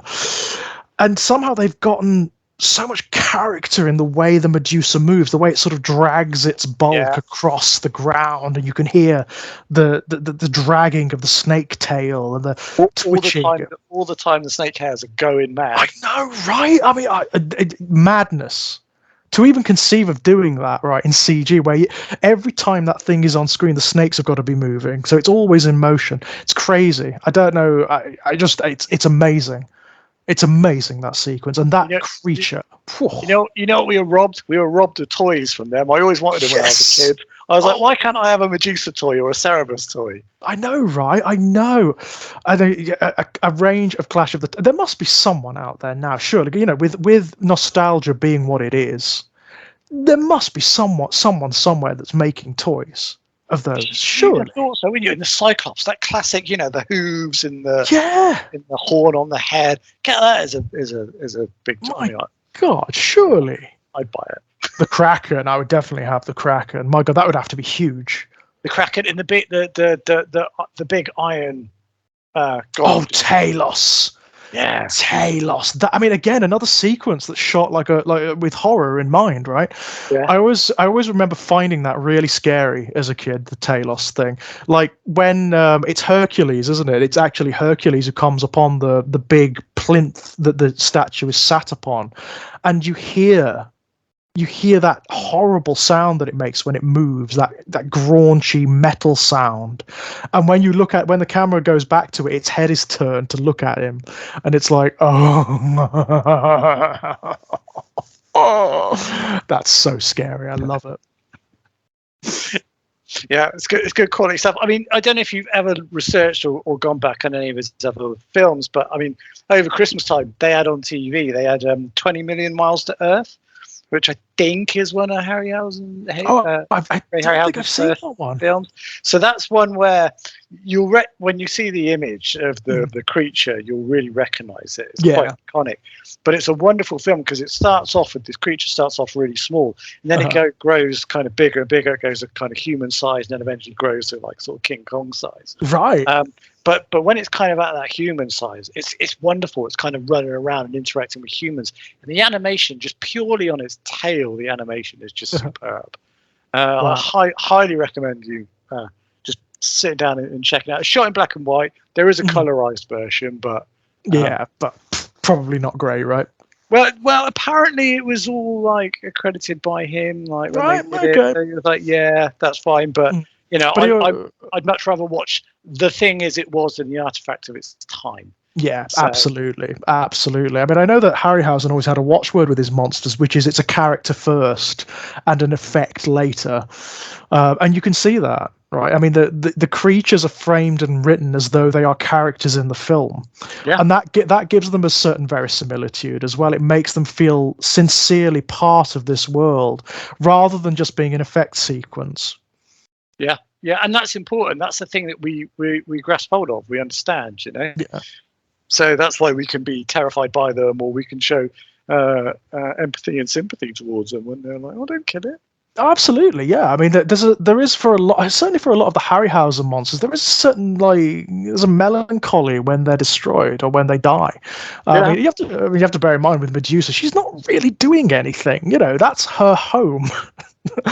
They're the invaders, right? Yeah, they deliberately come to take her head. Yeah, it's a fair point. It's a fair point. I mean, you know, and all of those people that she's killed, they've all come for the same reason. There's no reason for them to be there. They've all come to sort of like, you know, best the Titan or whatever. She's not doing anything, really. She just happens to be a monster. Just happens. Yeah, exactly. Which leads us back to the whole Nightbreed thing, right? Yeah, I mean, this is what Barker's getting at, right? This is what Barker's getting at. I mean, and I love the fact that he doesn't short sell it either. Like, he doesn't dilute the monstrosity of the monsters. They are still monsters, right? They eat human flesh and whatnot. But he's going down the Ogden Nash route. It's this whole thing that wherever there's a monster, there's a miracle, right? Yep. Yeah. There's an inversion of reality, or there's an upsetting of the laws of reality wherever there's a monster. And it's something that sometimes, I mean, you know, it depends on what, you know, horror films and monster films are trying to do with their monster, but sometimes they do miss that, or that ambiguity, you know? If you see like a ghost, or there's something ghostly happening, for example, then there is an upset of assumed laws of reality, and that is kind of miraculous and fascinating. And that, you know, not everyone's going to respond to that with fear. They're going to respond to that with sort of like, wow, okay, everything I assumed about the world is wrong, or rather there's more to it than what I assumed. Yes, yeah. I mean, yeah, things aren't necessarily black and white. There's greys lurking in the middle as well. That's the additional bits. And like, you know, I'd eat human flesh if I could be a monster. I'd be all right with that. I must admit, you know, it's when you sent me your thing, and there's the subsection that says I've always wanted to be a monster. I'm like, yeah, Yeah, absolutely. I mean, it's an interesting thing. I think that there is a core of a lot of people who operate within horror and who are fans of horror, actually, where that is the thing, right? That is, even if it's unspoken, even if it's sublimated, I think very often the genre does appeal to people who feel like outsiders, who feel as though they are on the margins of society, or they're outside of the fishbowl looking in for whatever reason, whether that's because we happen to be queer, or because we happen to be this or that, or whatever. And as a result, we do identify with often with the monsters and the villains and whatnot, because that's kind of what we're cast as. Yeah. I can see that. Sometimes it's being the outside, and I'm always attracted to villains anyway, because I always found them much more interesting. Yeah, always, absolutely. Like even when I was a kid, like children, toy lines and whatnot. I always knew the relatives who knew me well because they get me the bad guy. Well, for me as well, I think it's more to do with the plethora of them. It's the menagerie of them as well. Yeah. So let's say you've got like a superhero, right? You've got one superhero, or him or her and a couple of mates, right?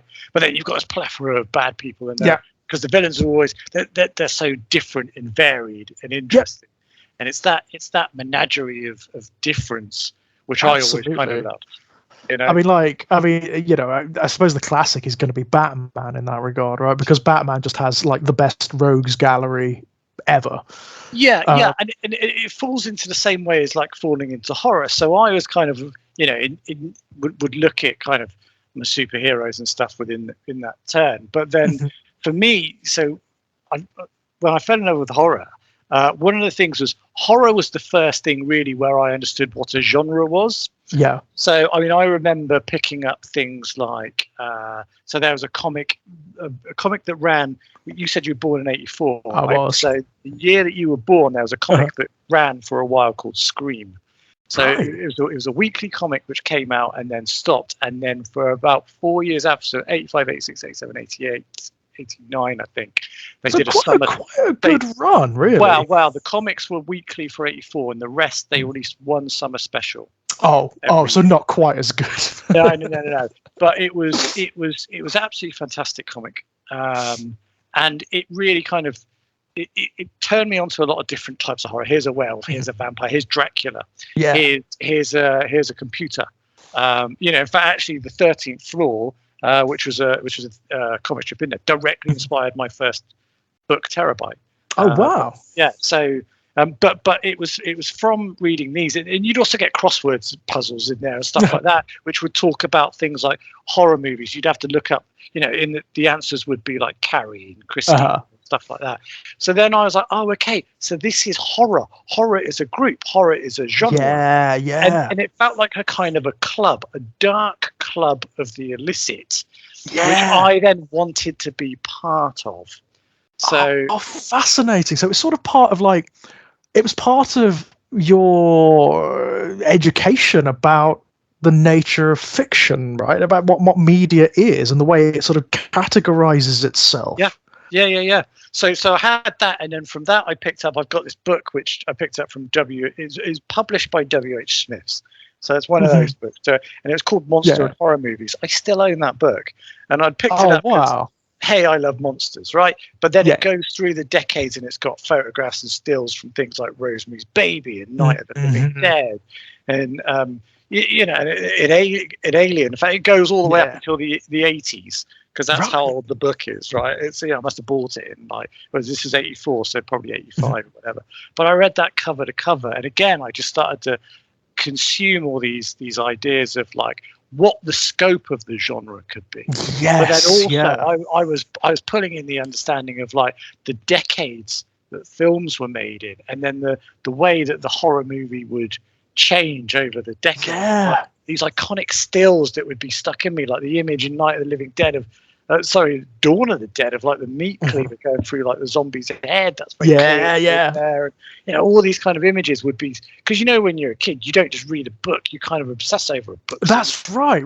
You kind of it becomes your life for a little while, right?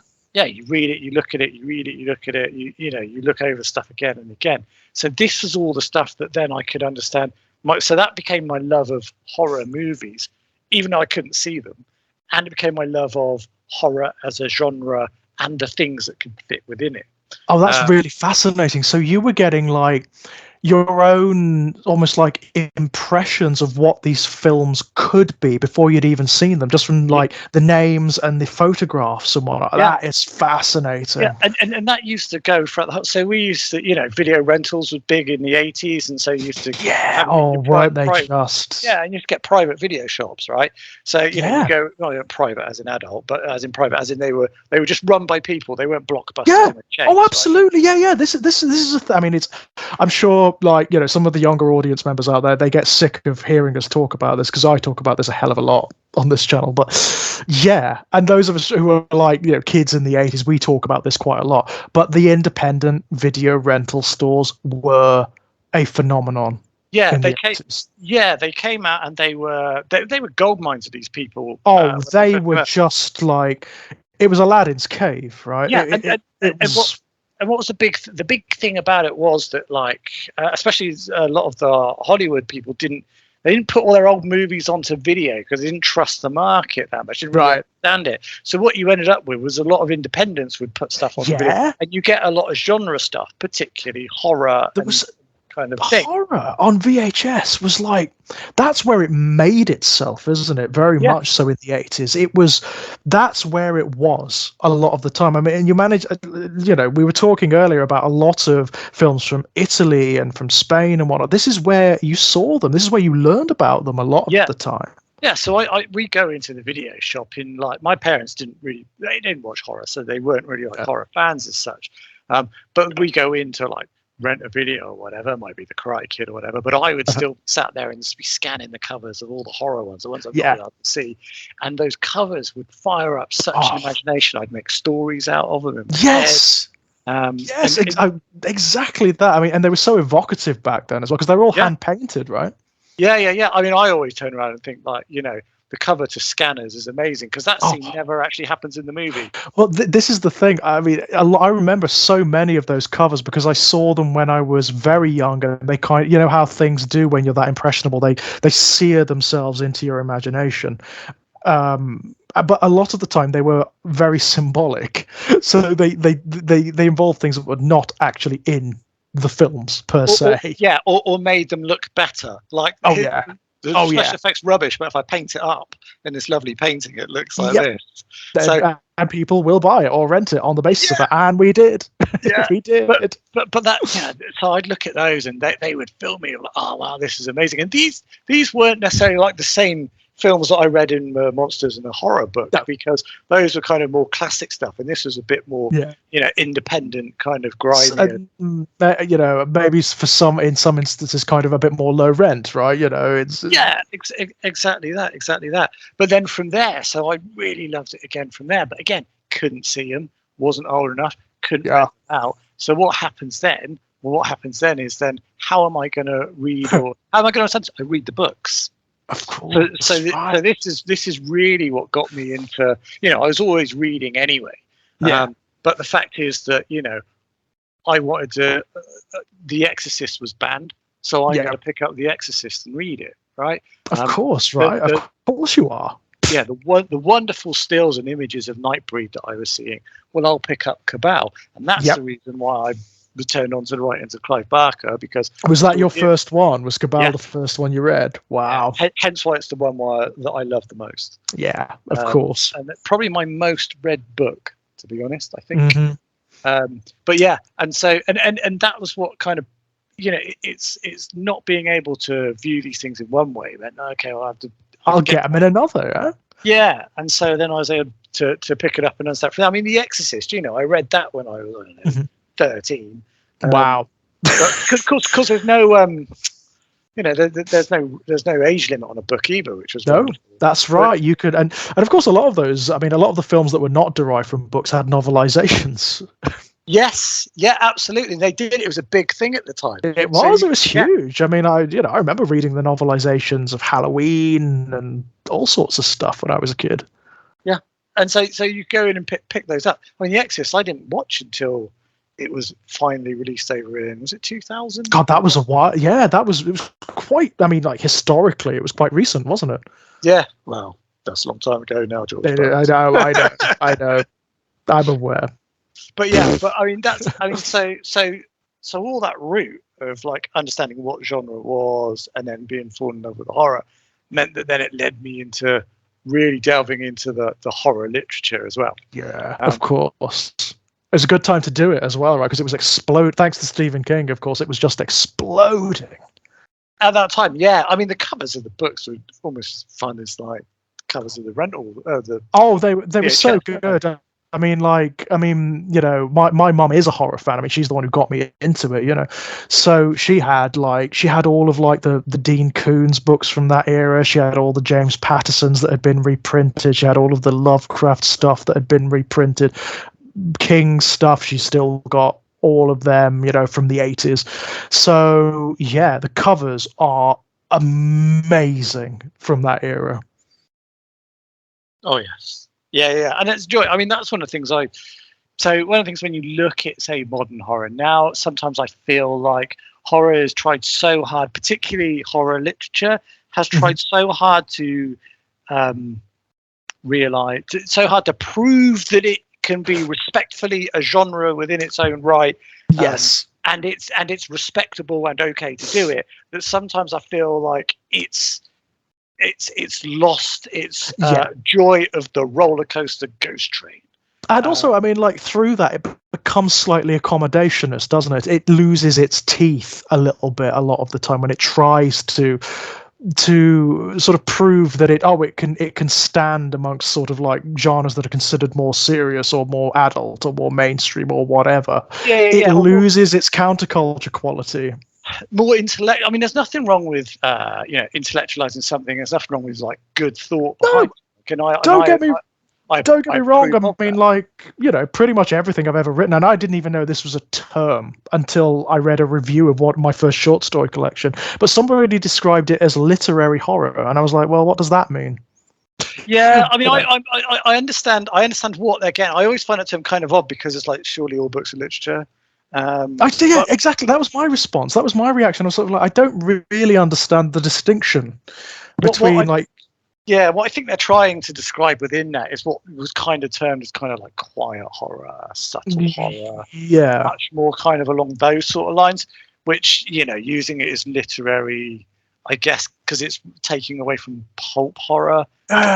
What you kind of think from the other, but it does almost feel like then if you start using those terms, sometimes it's kind of like, are you then saying that like this one is more highbrow, therefore better than that one? And this is my problem. This is my problem because I don't understand the distinction. You know, what is generally considered as pulp has loads of great stuff and incredibly clever, smart, witty cultural commentary if you're willing to look, right? Exactly that. And it's fine. What I'm saying is, you know, there's nothing wrong with that kind of type horror, and I love some of that, and it's great. But all of it should be kind of respected in the same in my opinion. Absolutely. The whole spectrum of horror is wonderful. Yeah, I mean, like for marketing purposes, I suppose it's useful because you can appeal to people's tastes with it. You know, if some people like that kind of horror, and you've got it encapsulated in the term literary, then fine. But it does leave a weird taste in my mouth, I must admit, because it's not something I set out to do. So here's an interesting thing, you know, if I go to, you know, I publish a lot of books under the Sinister Horror Company, books that I've written and books that other people have written.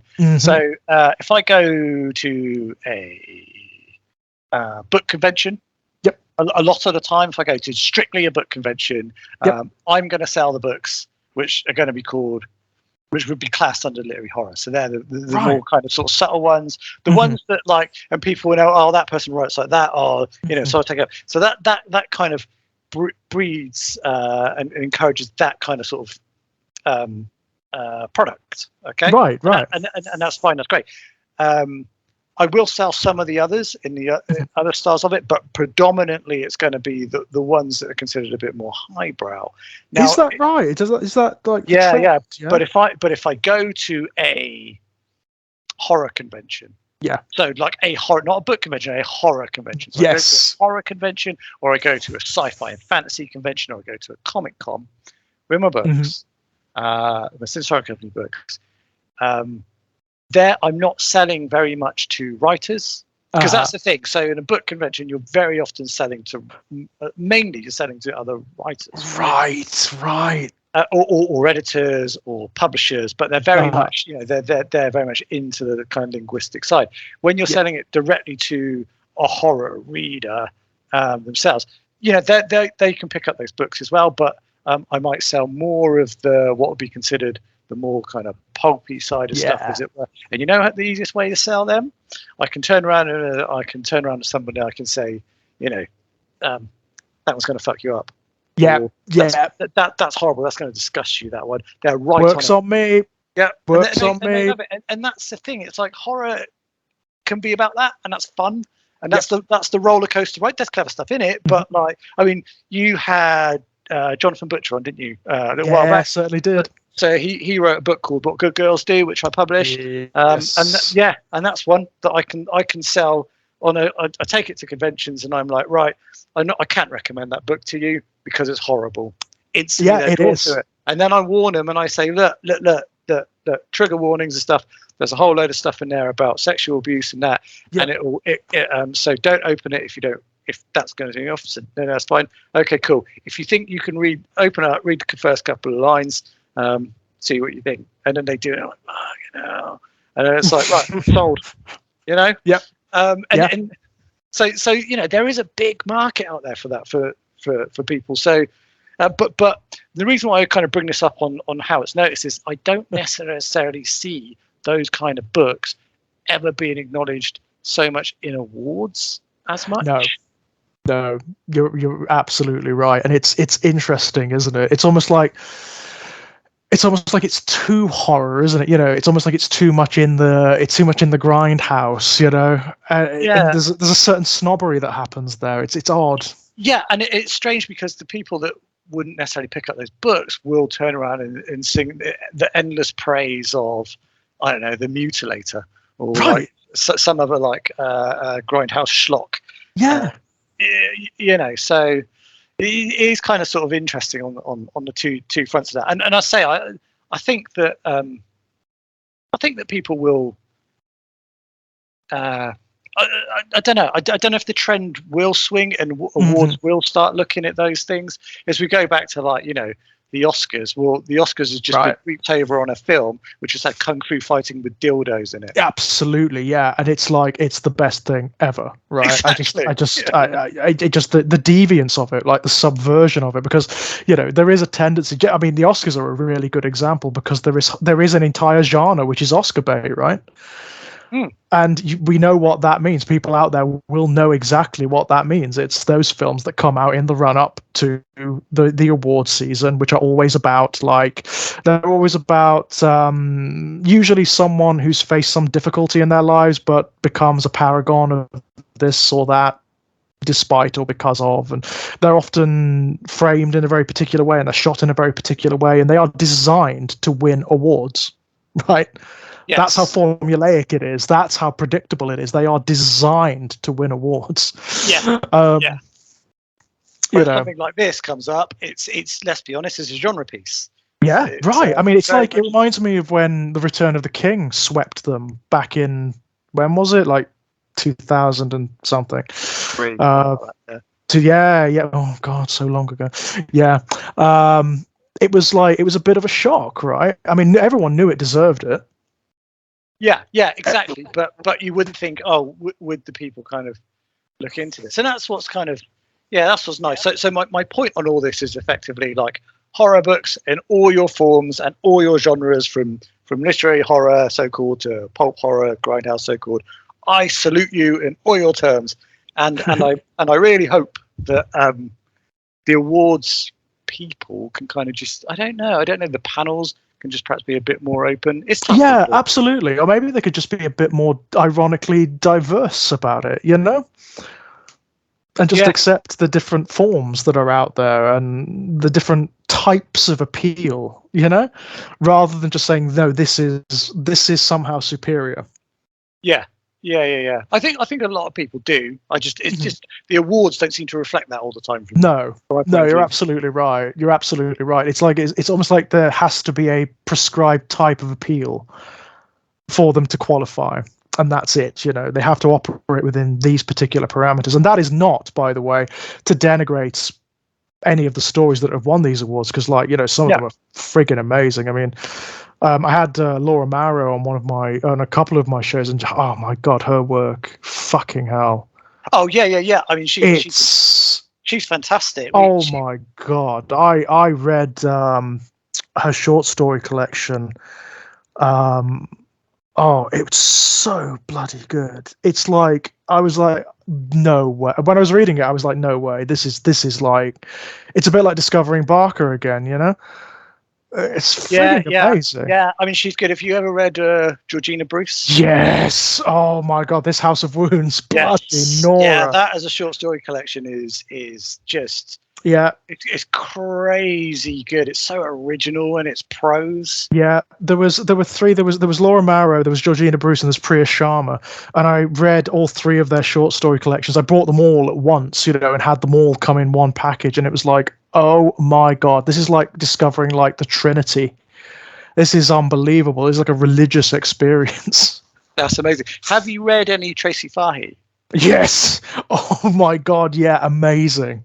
Yeah, so amazing. Yeah, stuff. I mean, you talk about like watershed moments, and you can have them throughout your life. And when I first read her first collection, the Unheimlich Maneuver, that was one for me, because that was one where the quiet horror kind of sort of stuff, I was like, whoa, that's amazing. That's really well done. And that's just every story sits in your brain once you put the book down. Yeah, I mean, there is such stuff out there at the moment. I mean, this is something that's really amazing because, like, when I was, I mean, really, right up until I was in my kind of my mid to late 20s, there were queer voices in horror, but they were very sort of ghettoized. They were minimized. You know, the two big ones were obviously Barker and Billy Martin writing as Poppy Z. Bright, right?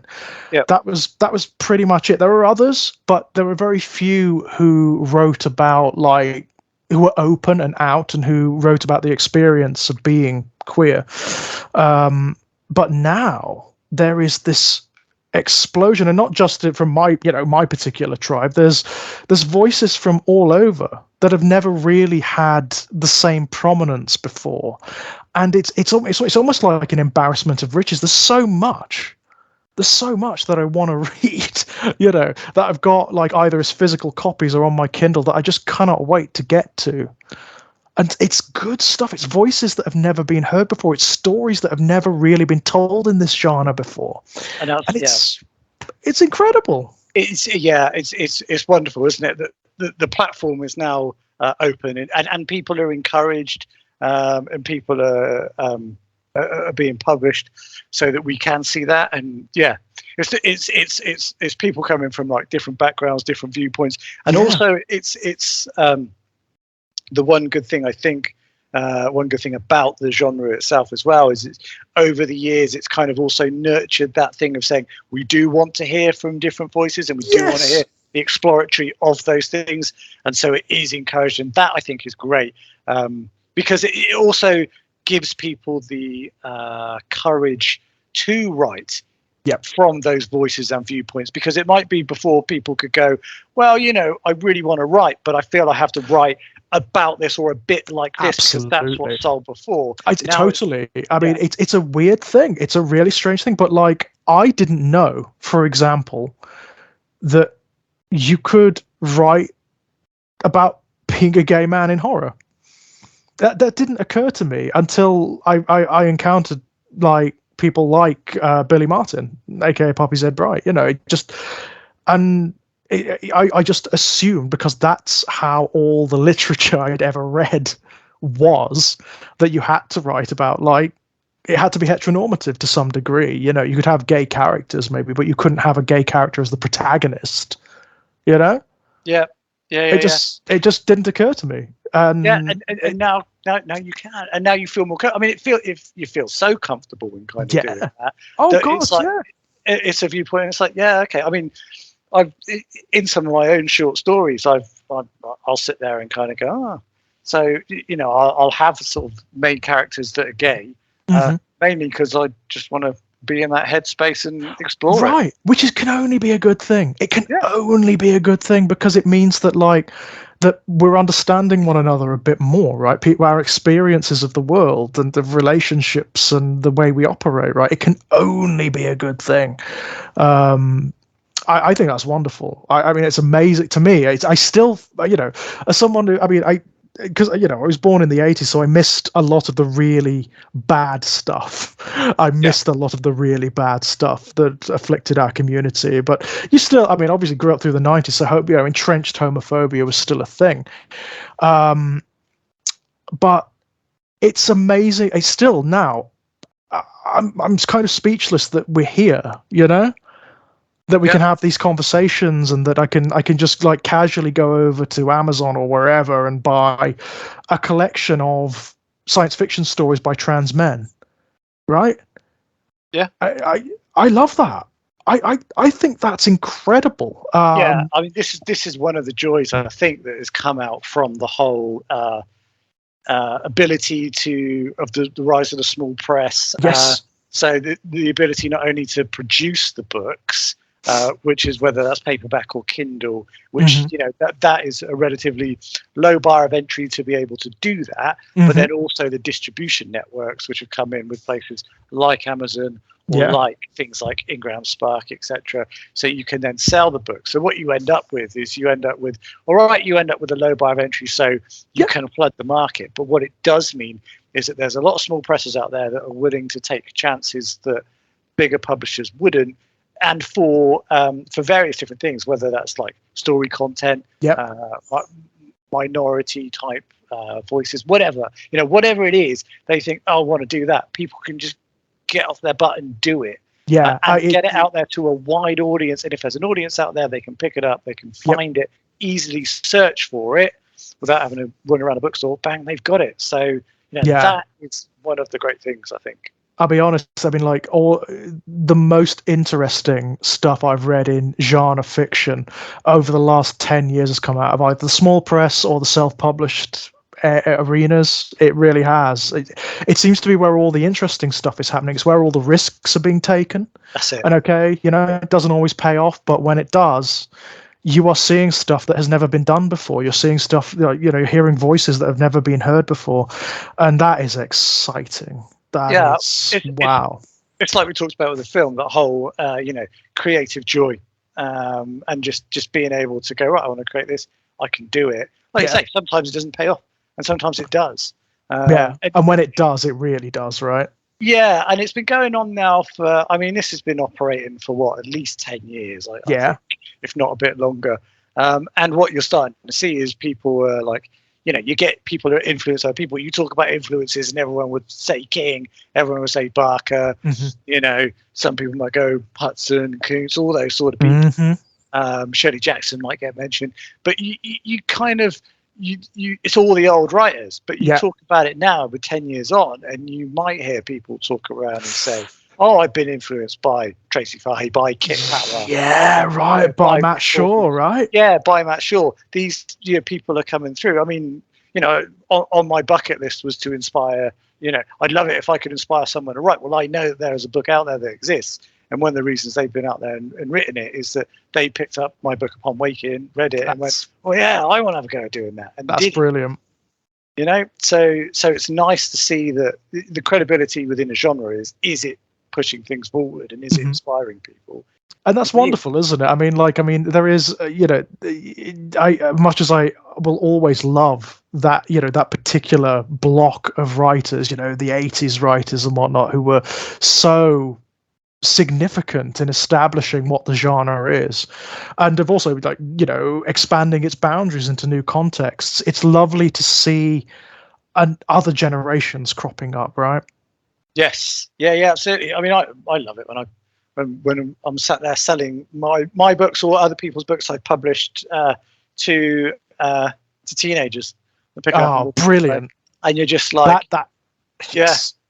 That's great. That must be the best thing ever. Knowing what their experience is going to be to a certain degree. Yes. Yeah. That's brilliant. sit home to read that, and it'll impact them one way or another. Yeah. You know, Yeah. and it might be that 10 years down the line they're doing something and they talk about it as an influence. Absolutely. I mean, that is the most amazing thing. You could potentially change their lives. Yeah. The topography of their minds. Yeah, and that really is, be great to make lots of money, but at the end of the day, as an artist, what you really want is to be moving people. Absolutely. And inspiring people, not just in the journey of consuming the product, but for longer in their life. Absolutely. You're setting up territory in their minds, aren't you? It's kind of what you're doing, right? You're sort of landscaping in their heads, in their souls, yeah. And I love that. I love that aspect of it. Well, Justin, man, I think shall we draw that to a close? Yeah, that's a good point. Brilliant. Solution of horror. I think so. Well, before we go, man, is there anything you'd like to pimp out? No, not well. Yeah. So I've mentioned there's me publishing company, which is the Sinister Horror Company. There's a website, sinisterhorrorcompany.com. So look at that.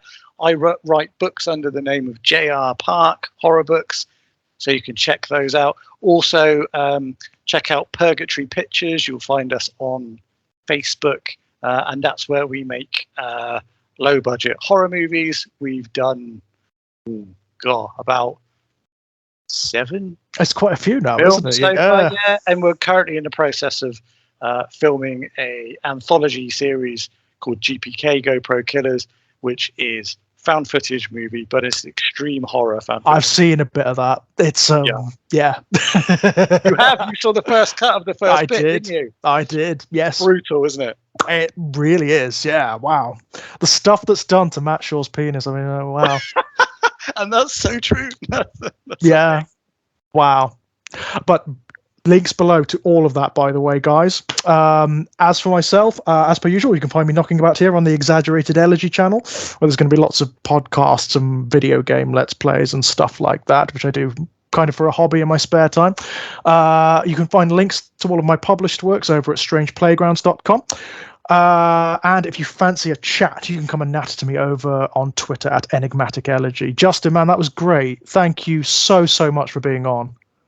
You're welcome, George. Thank you. And also, if there's anything else you would like to chat about, if you'd like to do another episode of this, if there's something specific like a film or series or whatever, let me know and we will definitely set something up, because that was awesome. Yeah. Cool. No, you're a good man to chat to. It's great fun. Really good fun. And thank you guys at home for listening along with us. Until next time, bye-bye.